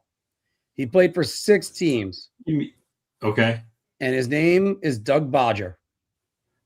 Sabres. That's the first one. Bruins. Nope. Rangers. Nope. Canucks. Yes. Dude. Whalers. No. Penguins. 3. Senators. Nope. Jets. Nope. Oilers. Nope. Canadians. Nope. Devils. 4. Tied. All right. The only 2, the ones you missed, San Jose Sharks and the LA Kings. So that's 4. That's 4. Anthony's up. So Anthony has 9 right now. All right. So Phil still has the lead in 11. I'm trailing behind it. He's going to take the lead after this one, definitely. Yeah, he probably will, but let's see about that. Anthony, this last player, played for 7 teams with the opportunity for you to take a tremendous lead. Okay. He played in 602 NHL games. Yeah. And his name is Adam Hall. Predators. Yep. 1. Lightning. 2. Rangers. 3. Flames. No. Hurricanes. 4. Canucks. No. Oilers. No. Blue Jackets. 10 seconds. 5. Bruins. No. Time. All right. Phil, do you know the rest of these? So he got Tampa, Rangers, Predators, Nashville, and and Lightning. what was the other one he got? And Carolina. You got Carolina. Nashville, Rangers, Tampa, Carolina. You got 4. There's 2 more. 3 more. Um, Because he was a former Ranger, Anthony. That's why I asked this. Flyers, right? Minnesota. Flyers, Minnesota, and Boston. no. Go with my my division rival thing. It was the Rangers, the Flyers. Pittsburgh. Yeah, to play for the Pittsburgh Penguins eventually. It's a solid rule. Just keep going with that rule. And it works. Yeah, because teams love to take from their division rivals. Yeah, that's because they see the player often instead of like, oh, this guy's good. Yeah. All right, that's Mark. a strategy, Mark. I'll give you yours. Yes. All right. Anthony in the lead with 13, Phil with 11, and me with 10 after the first round. Let's go. Phil, you want to get the timer so I can focus on the teams? Got you. Yeah, got you. All right. So, Mark, your first player played in 550 games, and he played for 6 teams. His name is Shane Knighty. Shane Knighty played for the Ottawa Senators. Yep. The Nashville Predators. Yep. He played for the Boston Bruins. Yep. Toronto Maple Leafs. No. Okay. Montreal Canadiens. No. No. Vancouver Canucks. No. Minnesota Wild. Yes. Time. So you got Atlanta 4. Thrashers was 1. Yeah. You missed the Thrashers. Thrashers. Thrashers and Ducks. All right, the Thrashers. Oh, yeah, I do remember him as a Duck. Yeah. Yeah. So you got 4. I got 4. That puts me at 14. Mark got 4. Okay, let's go. Right. Next up, Mark. This player played in 718 games, and he played for 5 teams. His name is Jason Woolley. Buffalo Sabres. Yes. I'm just going to go blank on the rest of them now. Florida Panthers. Yes. Okay. You got the Buffalo Sabres, though, right? You already said that. Yep. Never mind. Yep. New York Islanders. No. New Jersey Devils. No. Okay. Now, Ottawa Senators. No. Minnesota. No. Wild. Detroit Red Wings. Time. We're gonna give him that one. All right. He's got 3. So you got 3. Like So the runner. So you missed the Penguins and Capitals. All right. Those were the 2 I was definitely going to miss because how many games did he play with the Penguins? He played the Penguins for 1 season, 57 games. And the Capitals were 1 season? No, the Capitals he played 1 year was just 1 game, but he played for actually the other 2 seasons, 36 games over 2 seasons. But if you know him, he's a Buffalo Sabre. Right? Yeah. All right. Let's bring on the last one. And the last one is All right, Mark. This player played in 831 games for seven teams. His name is Jody Hull. Jody Hull, Florida Panthers. Yes. New York Rangers. Yes. The Ottawa Senators. Yes. The Atlanta Thrashers. No. No. All right. Boston Bruins. No. Calgary Flames. No. Oh my goodness. Anaheim Ducks. No. LA Kings. No. Hot. All right. You missed the Whalers, the Lightning. That was what? That was the expansion team I should have went with. Which team? The Lightning. I went to the Thrashers. That's Randy Robitaille. Yeah. All right. So who did I miss? I only missed 2. 3. All right. I got 3, right? Yeah. Okay. So that puts me at 20. I mean, look, it's a solid day. It's not a great day, but it's a solid day. I was 50% on my stuff, maybe a little bit over that. Okay. I think Filk is what's remaining, right? Yeah. No, I need to give my 3 to Filk, and Filk needs to give his 3 to me. Okay. Right. What do you want to do, Anthony? You want me to give you your 3 first? Whatever. It's up to you. Okay. All right. I'll give you 3. All right. All right. Timer's ready. This is going to be your easier one, I think. Okay. All right. So, Mark, you got timer? Yep. All right. So this player has played 747 games over 6 teams. Anthony, Jeff Brown. Whalers. Correct. Senators. No, correct. No, sorry. Senators. No. Rangers. No. Hurricanes. Yes. Bruins. No. Jets. No. Oilers. No. Flames. No. Capitals. Time. Yes, he got 2. So he got Carolina and Washington.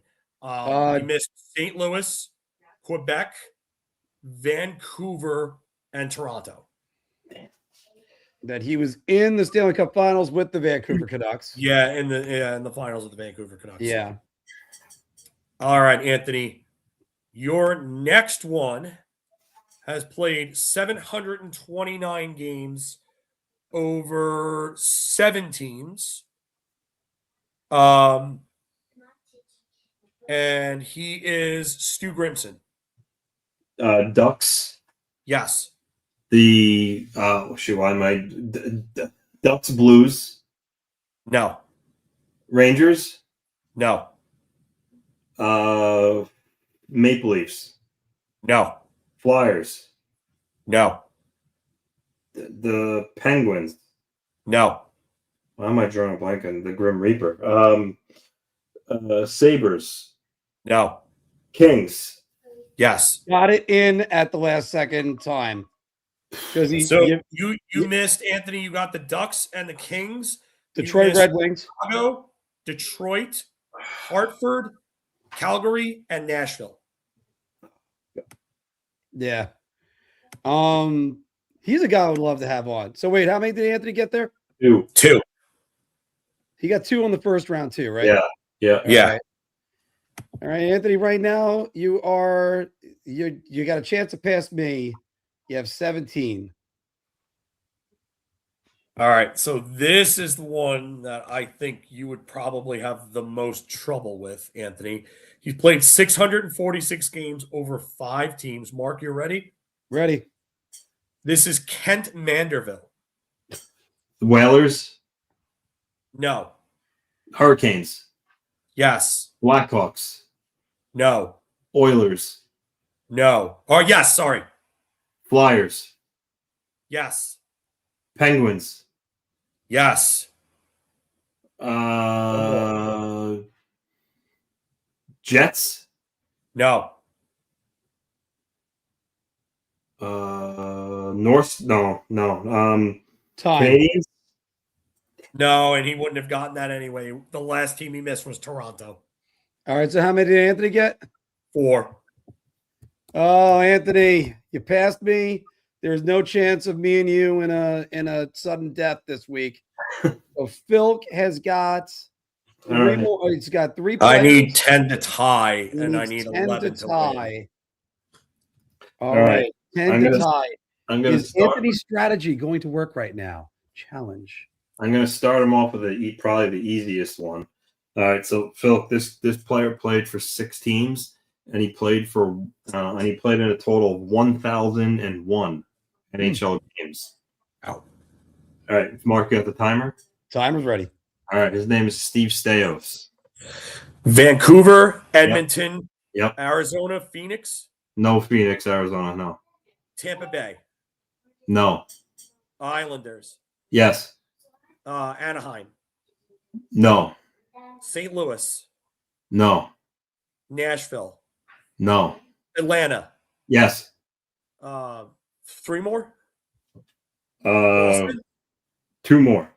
Yes, Boston. Yes. Time. Montreal. No, he missed. The only one he missed was Calgary. Wow. Yeah. Steve Stales is one of the only guys that play for Calgary and Edmonton. Yeah. How many did Phil get there? 7? You got 5. 5 out of 6. Sorry, 5. 5 out of 6, yeah. 5 out of 6. So Phil already, you needed a good timing out of that. You got 15. You got 5 past 15. You just need 5 to tie. 5 to tie. All right.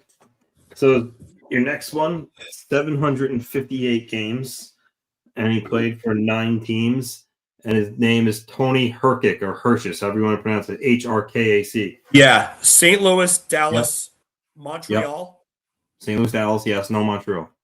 Atlanta, Yes. Chicago, No. Yes, sorry. Yes. Yep. San Jose, Yes. Tampa Bay, No. Florida, No. Anaheim, Yes. Boston. No. Time. So he got 6. You got 6 out of the 9. You missed the Islanders, the Stars. I said Dallas. You did? Did you said Edmonton? I didn't say Edmonton. No. Oh, so that's it. So you meant the Islanders, Edmonton, and maybe did you say? Yeah, actually, I think you got because did you say Anaheim? I did. You did say Anaheim. Yeah. And you said Atlanta. You said Yes. St. Louis, and Yes. Chicago. Yes. All right, so then you missed. So you got 7. So you just missed the Islanders and the Oilers. Oh, hold on. Shoot. Okay. All right. So what does that make him? Was that 6 right there? 7. All right. So Filk is going to be the winner no matter what. Let's just see whether or not. All right. The last player. Let's see whether or not how far he's going to crush us the rest of the way. You got the last one? Showing. Yeah. All right. So that's 531 games. And he also played for 9 teams. His name is Randy Robitaille. Islanders. Yep. Atlanta. Yep. Philadelphia. Yep. Nashville. Boston. Yep. Nashville is in Boston. Tampa Bay. No Tampa Bay. Florida. No. San Jose. No. Anaheim. No. Just 3 more. St. Louis. No. Chicago. No. Pittsburgh. Yes. Time. The Wild and the Kings. Wow. How many was that in the end? 7 out of 9. 7 out of 9, which is another Star Trek reference. Here we go. Anthony, that's it's not quite Islanders Devils, but it does feel like we got our doors blown off today. So here's the winner, Mr. Filk. Hello, Mr. Filk. The media assets, there's your balloons. Yeah, I don't know if I like this whole FaceTime thing. I don't like my face being the central focus here. All right, I'll throw some confetti up there for you. Yeah, still streaking. Yeah, I mean, I love this game. I probably it's probably why I don't have a significant other because I spend too much time thinking of obscure hockey players. So it's probably not something to be overly proud of. But I mean, I do love this little game. I thought it was a good idea. So yeah, we like this game. We like doing it every single week. It helps. I like the revamped Puck Doku. We still have to come up with other games that we're going to be doing, and eventually we're probably going to go down to a different game every other week. It's also almost that time of year where you do Who Says No. Yeah, and I would like to do more Who Says No. I still think there's a lot more Who Says No that we could do, Anthony. Not just trades, but also like free agents and destinations and everything. I think there's a whole lot of potential for that. So, well, yeah, that's definitely something come like June we could do, like the end of June. Yeah. I'm like, or what we could do? Could do draft version of it too. Yeah. I mean, definitely do like a draft version of it. So, being that it's past the halfway point, shouldn't we have done our mid-season awards? Yeah, no. I said that in the A block. We're doing our mid-season next week. There's too much to cover this week. Yeah. So, way too much. I think the whole Rangers news plus the whole thing surrounding the Devils and the Islander game. I think that really. I mean, it's good though because it's content. There's no lack of content here. No, there is not. By the way, everybody, don't forget to hype us. You know what? I just realized there's a timer on this, so I could have actually done. It just goes show for 20 seconds, show for 60 seconds. Yeah, it sucks. So for that, it's So I like the 30-second format. The 30-second format is really good. I think that's the perfect amount of time. I think that's the perfect amount of time, especially for these guys. Yeah. We'll take a couple minutes, guys, real quick. Get one of your questions. Yes. Make sure you're hitting the hype button that's down below. I got to come up with a graphic for that. Squeezing the tube of toothpaste. Yeah. You know what? This is a great time of year because it's a lot of content. I think February is going to be, or the end of this month is going to be very interesting because we're going to have that whole. I think there's going to be Olympic talk and trade roster, trade freezes, stuff like that. So I think that's going to be talk. Oh no, we definitely addressed that. We think that whole comment is lunacy. Yeah, absolute lunacy. It's sort of like having confidence in a drink that Bill Cosby gives you. That's the level of confidence. That got dark real quick. Yeah, well, I mean, I'm trying not to be political on anything. It's just like it's like having confidence in just Mark. Yeah, I like to throw you a bonus random trivia question. So okay, here we go, Anthony. In light of Ilya Sorokin becoming the Islanders' all-time leader in shutouts with 26, can you name the other 9 goalies in their top 10 of most shutouts of all time? Ooh, okay. I could do this. All right. So the man he passed was Chico Resch. Correct, number 2. So that's number 2.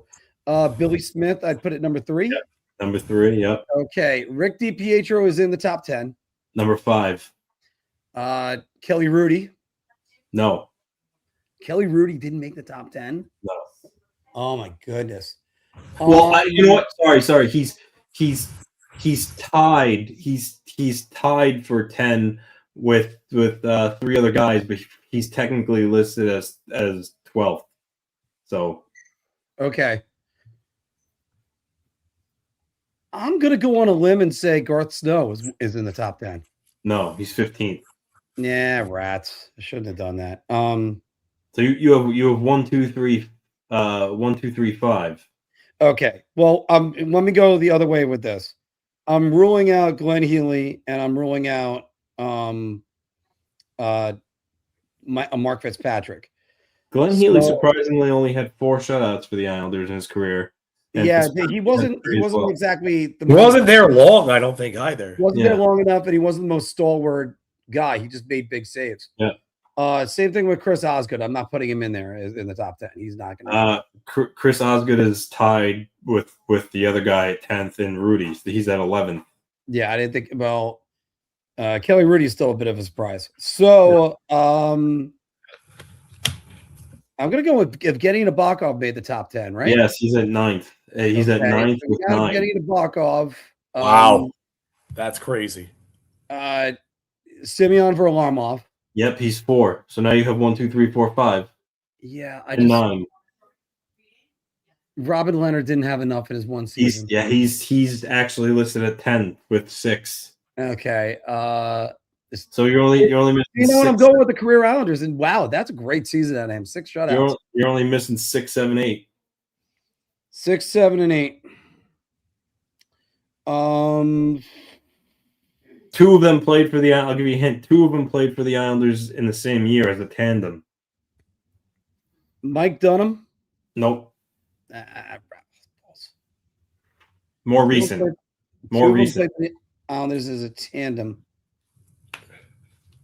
So, do you have a guess what this tandem is? That's 7 and 8. Grice. Was that Grice and Halak? Yes, Grice and Halak. Yep. Damn it. Yep, Leo got it. Yeah.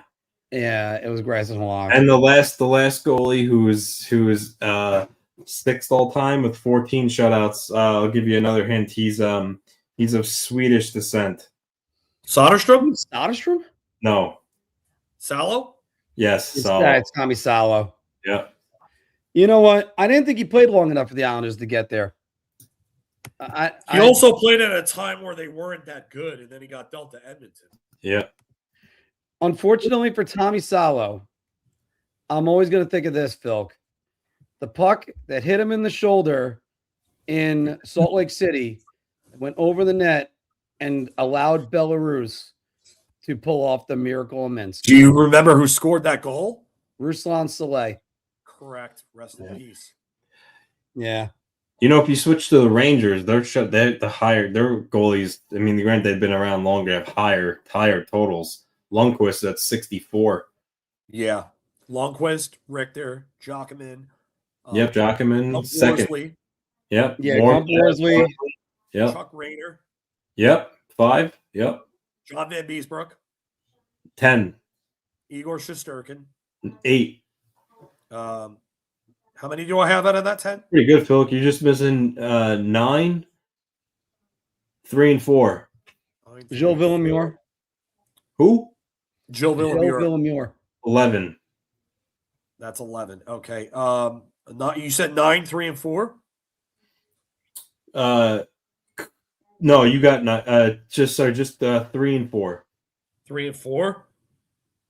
Because Mark, did you say Lauren Chabot? Lauren Chabot did not. But So I was right. Well, I got the other one then. He was 9. Lauren Chabot, it's got to be Davey Kerr. Yep, Dave Kerr's 3. Yep. So there's just number 4. The hard part for the hard part for the Rangers, and I guess the Islanders post dynasty and in the 90s and on were cursed like this, Anthony. A lot of player movement happened. Like people were Rangers for a minute, but then they were gone. Yeah. That's why I still got to do the video for the Rangers 100th anniversary team, or the ones I would select for that. And the thing is, I want to put Jaromir Jagr on it. He's the most controversial one.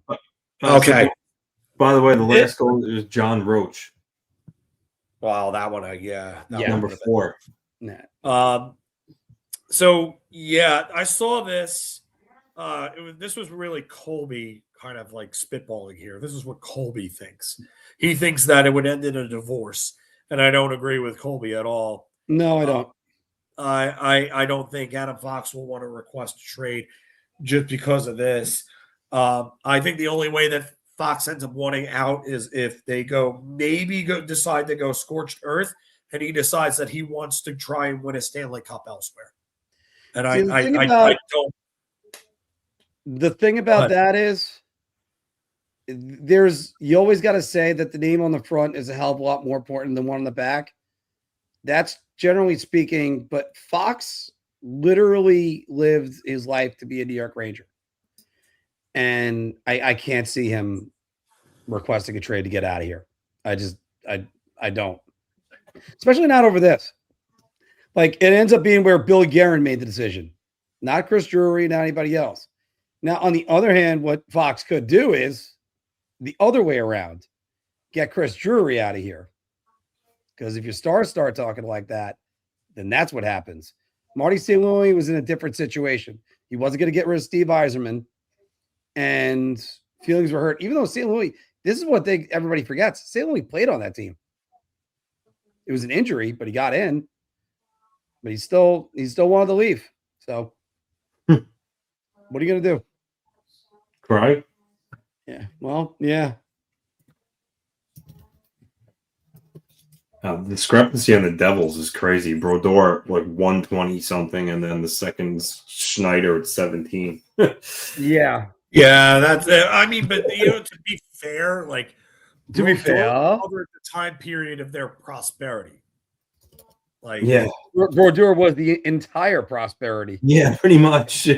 Yeah, I mean, they really haven't. They really haven't been a prosperous club outside of his time there. Really, and you think about it, they had what one? So they missed in '96. And then they missed in what 2010, I think it was. Yeah, 2010 or 11, and then they missed. 2011. They missed 2011. They missed 20. So it was 2011. So it was 2000. Because they beat the Devil. The Flyers beat the Devils in the first round, and Sather had the nerve to say that the Flyers took their run. Do you think anyone will? I'm looking at all-time shots. Brodeur's 125. Do you think any goalie's ever going to break that? No, because I think Brodeur had the advantage of playing in the two-line pass, dead puck trap era, where a lot of teams got away with interference. Yeah, and the Devils wrote the blueprint on that. Jacques Lemaire wrote the blueprint on that. The closest active goaltender is Quick with 64, and he's 30. Yeah, so I don't think anyone's ever going to come close to that. This is why, Anthony. This is why it's unfair sometimes to compare errors. Yeah. And you're talking about an era where you got guys that were stars like David Aberture and Andrew Raycroft. And Roman Czechmanek led the NHL in goaltending stats in 2002. Yeah. And it's one of those things where it's you're never going to get that clutching and grabbing, as Phil brought up, the two-line pass, the trap that got everybody. You're never going to get that again. It's never going to happen. So, yeah, it's that simple with that. By the way, Phil, are you saying that the Rangers drew the shortest straw? What? You're a thing. No, that's Justice for All, buddy. Oh, that's right. I had the right album. I just said, Yeah, you had the right album. Wrong song. Damn it. Wrong song. So true, so real. Yep. Still think Eye of the Beholder is an underrated song. Yeah, so when I had that little most underrated Metallica songs thing when we had that one episode, and I think it was Brian was in the chat with me, Brian and Josh. Joe Graves is saying this one, by the way. Hey, Joe Graves. Best fit for the Islanders to trade for is Panarin. Fits what they need and doesn't lock Darsh into a contract he doesn't want to get bogged down by. Anthony, what's the cons to this trade? The Rangers and Islanders haven't made a meaningful trade, and I don't even remember. I mean, the last trade they made was the trade that featured Yuri Niemi, but prior to, I don't think they've ever made a meaningful trade. Not that I can remember. So there's that, and then there's also the fact Panarin's not a playoff performer. I mean, I feel like the guy disappears in the playoffs, so I don't know how.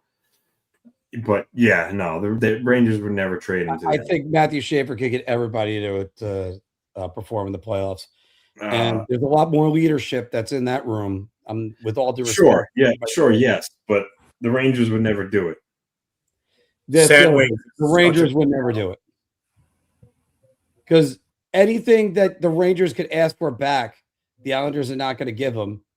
Mm-hmm. And anything the Islanders should give back, the Rangers are going to want. Here's what the asking price should be for Artemi Panarin. A blue chip roster player, a first-round draft pick, and maybe a second first-round draft pick, or as close as you can get to it. Because chances are you're going to be trading him to the team in the playoffs, so you're already in the bottom half of the first round. Then you're going to be trading him to a team that's contending, so you should be able to get a roster player out of that. The thing that could affect his return is his no movement clause. Like if he said he's only going to wait for one team or two teams, the Rangers naturally aren't going to get as much back as if they would if he had no trade protection. Right. And I think the Rangers shouldn't get greedy with asking for guys like, say, if it's Anaheim, Beckett Seneca or somebody like that. You're not going to No, Beckett Seneca is not going anywhere. No, come on. Yeah, I know. But I mean, it's just like, you got to have the Ranger fans kind of like Phil, take this away. When Miller and McDonough were traded to Tampa, all of us looked over and went, they misspelled Sergachev. No, I said they were. I specifically said on Off the Post that they weren't getting those guys. Mm-hmm. Yeah. And I said that because contenders don't want to take away from their rosters. They want to improve them. So that's why a lot of the times the contenders will get rid of futures.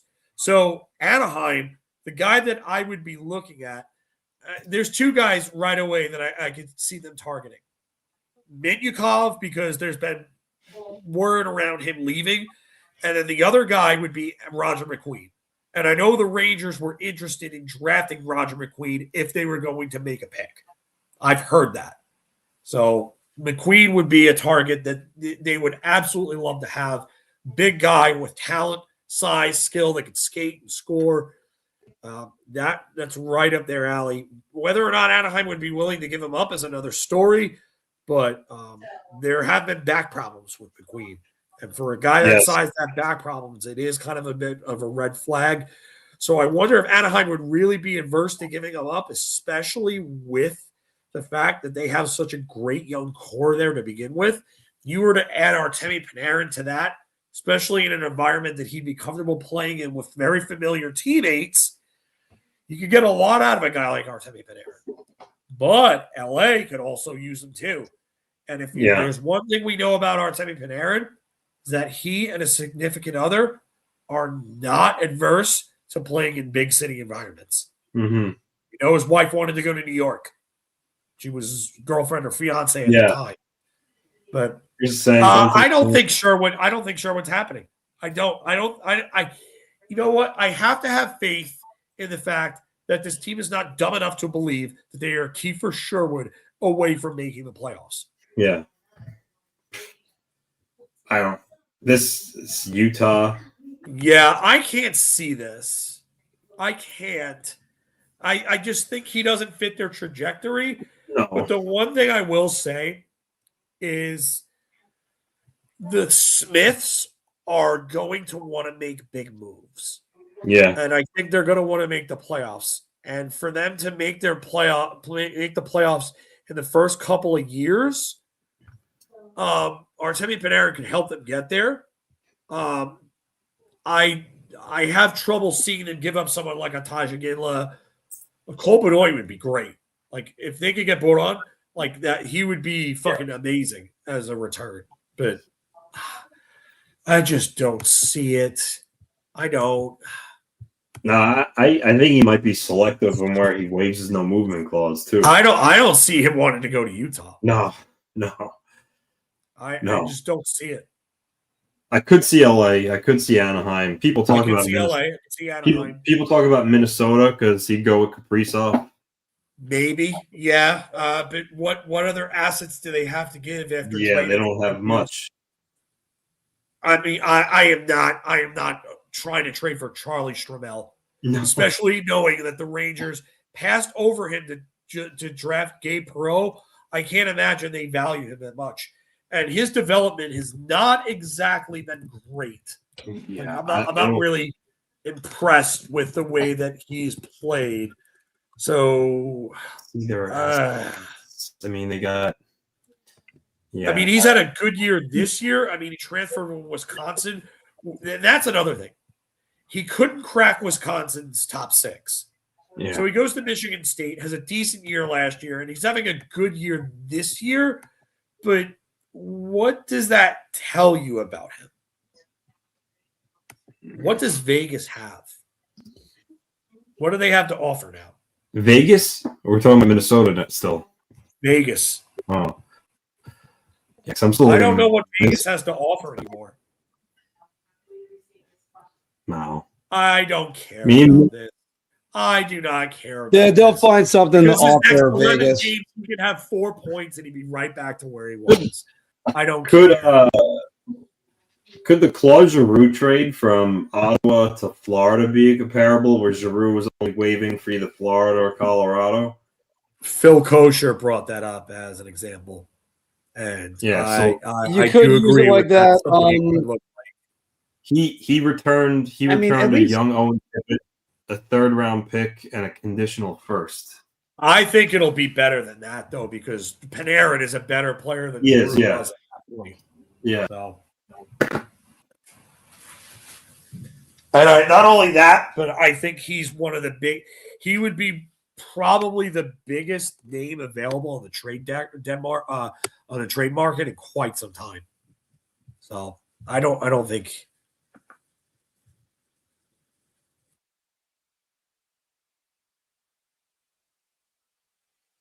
Yeah, I really don't think that. I don't. Yeah, no, I don't see Sherwood necessarily bringing a cup or bringing that being the reason. I think he could be a welcome addition. I think he fits Vegas like a glove, but I just maybe Colorado. Yeah, maybe a team like that. They could use another scoring option. I think they But could. again, this is also you got teams. If the teams are in the East, their asking price should be a little bit higher. And if they're in your division, their asking price should be a little bit higher. Outside, you try to get a bidding war in there if it's in the West. We do know he'd go to Anaheim because he'll play for Quenneville. We know that. LA could be an option. Not many people say no to LA. This is it's interesting. I to wonder see. about Malinsky, though. I like Malinsky to a point. I wonder if his offense would still pan out outside of Colorado.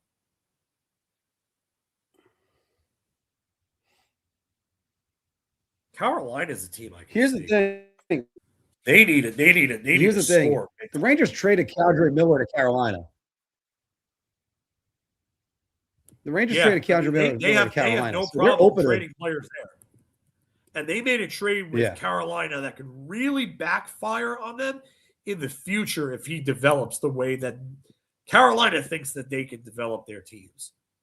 Which I don't know about. I know he had a Or 2-goal player game though. last night, but he still gives the puck away too much. He's still, I mean, they were able to develop Brady Shea into a good player, but Brady Shea was never going to do that in New York under David Quinn. Here's the problem with Carolina. They're missing Seth Jarvis right now. And then you don't have a second line center. Logan Stankoven is a decent young player. I was somebody that I've been high on. But they need center depth down the middle badly. And he's small and he's on pace for not even 40 points. So they would still have to address their second line center situation. Panarin can help your offensive, your center or whoever put up more points. We've seen that with Trocheck. We've seen that with Ryan Strome. Like whoever this guy plays with, he helps put up points. But Carolina's top 6 overall without Jarvis doesn't look great because Jackson Blake moves up to line, or Taylor Hall moves up to line 2. If you get Taylor Hall out of that top 6 and he's playing on a third line with, let's just say, Jordan Martinook and Jordan Stahl, that's a hell of a lot better of a third line with moving Hall down. So you could keep Aho, Svechnikov, and Ehlers together, and then you have Panarin on line 2. Colorado is another team that I really do think that could benefit from another top 6 option. Because if you look at their time, especially with Landeskog being up in the air, he's being out. So your top 6 in Colorado right now is Lehkonen, McKinnon, and Natchez with Brindley, Brock Nelson, and Valeri Nichushkin. You think having Artemi Panarin come in there, and especially with a guy like Nelson, who's a little more of a trigger first type, shoot first type center. Oh, sorry. What was this? No, I was experimenting with something else. So, oh. Sorry about that. I mean, you add Artemi Panarin to that offense, that's a completely different offense. I know they're without Landeskog right now, but if you can take Brindley off that second line, put Panarin there, put Nichushkin down to line 3 with Drury and Colton, and then you move one of Taylor McCarr or Zakhar Bardakov down to, off that fourth line, it's a completely different team.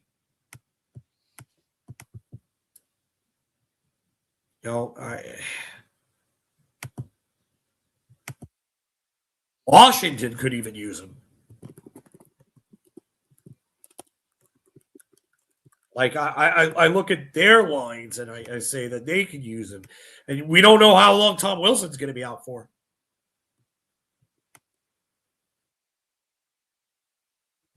Okay. That's a good point too. Sorry.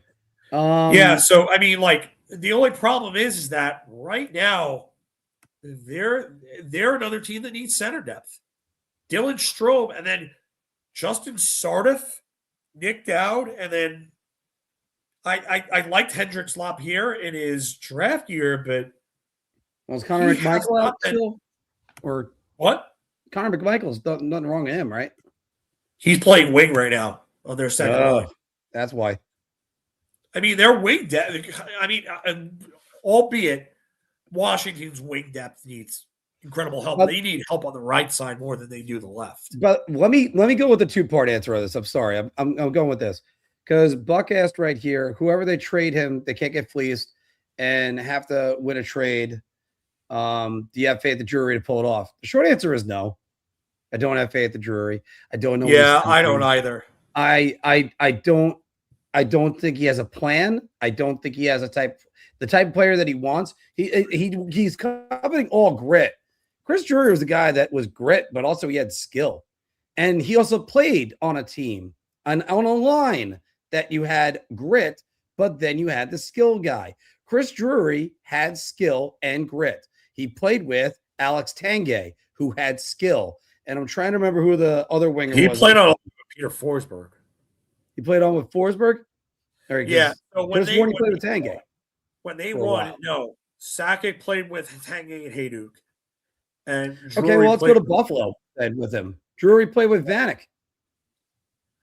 Drury had different guys in the top 6 in Buffalo. The top 6 in Buffalo was like Drury, Briere, Vanek.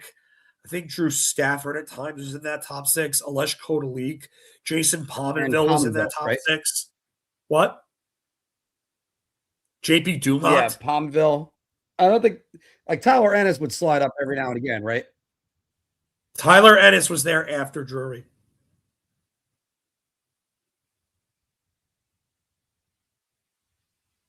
Who's the guy that came in after that then? Yeah, the Drury Buffalo Sabres didn't have Tyler Ennis on it. He was after that. All right. Well, but then hold on. Here we go. But Max Afinogenov. Again, that's Derek sort of Roy, where Jochen Heck. That's what I'm forgetting. Max Afinogenov. So we had, but the point I was trying to make is he had guys that could do things, and he also had the talent. Yeah. So. Yeah, I don't think I have any. Boy. I don't have faith. I just said the meme. The Predators are playing the Oilers, and they're calling that the Diddy Bowl.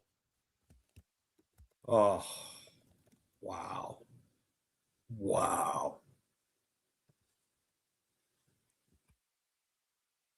Yeah, that's all weird. right. Guys, yeah, we're going to have to wrap it up here and make sure you're hyping us up and getting us on all the broadcasts. Make sure you watch us again on, well, I'm probably going to put the shortest segments on and a bunch of things. We had a great show today. Marcus, a great show today. Marcus, how's it going? Doing good, Anthony. What are you doing? Yeah. Well, I was about to wrap it up and get on out of here. Well, as the Kembe Mutombo would say, no. All right, go ahead, Anthony. What do you got? I got one last surprise for you. What do you got? So the Rangers won the Cup in '94, right? Correct? Correct. Yeah. I'm going to give you 5 players from that roster in a blind ranking. I want you to rank how crucial they were to their Cup run. Oh, God. Here we go. Okay. You ready? Ready. Nick Kyprios.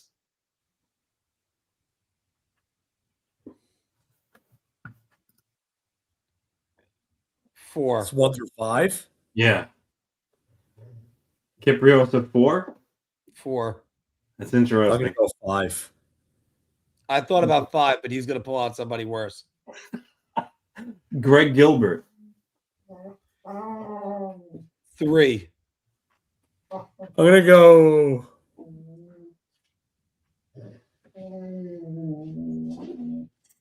I'm going to go 2. Jay Wells. I got to go 1.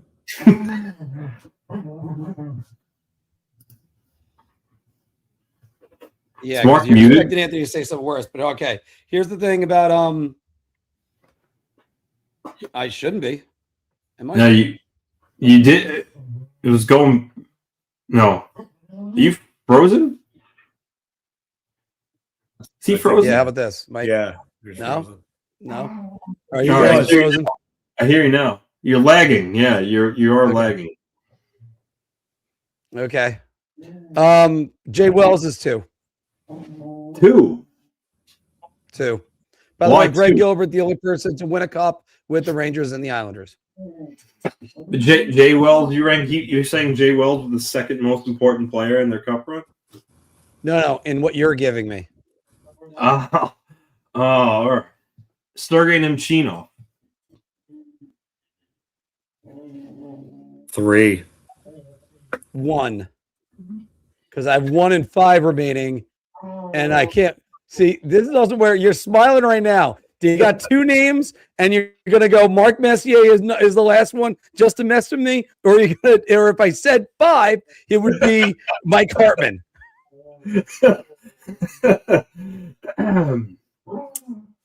Steve Larmer.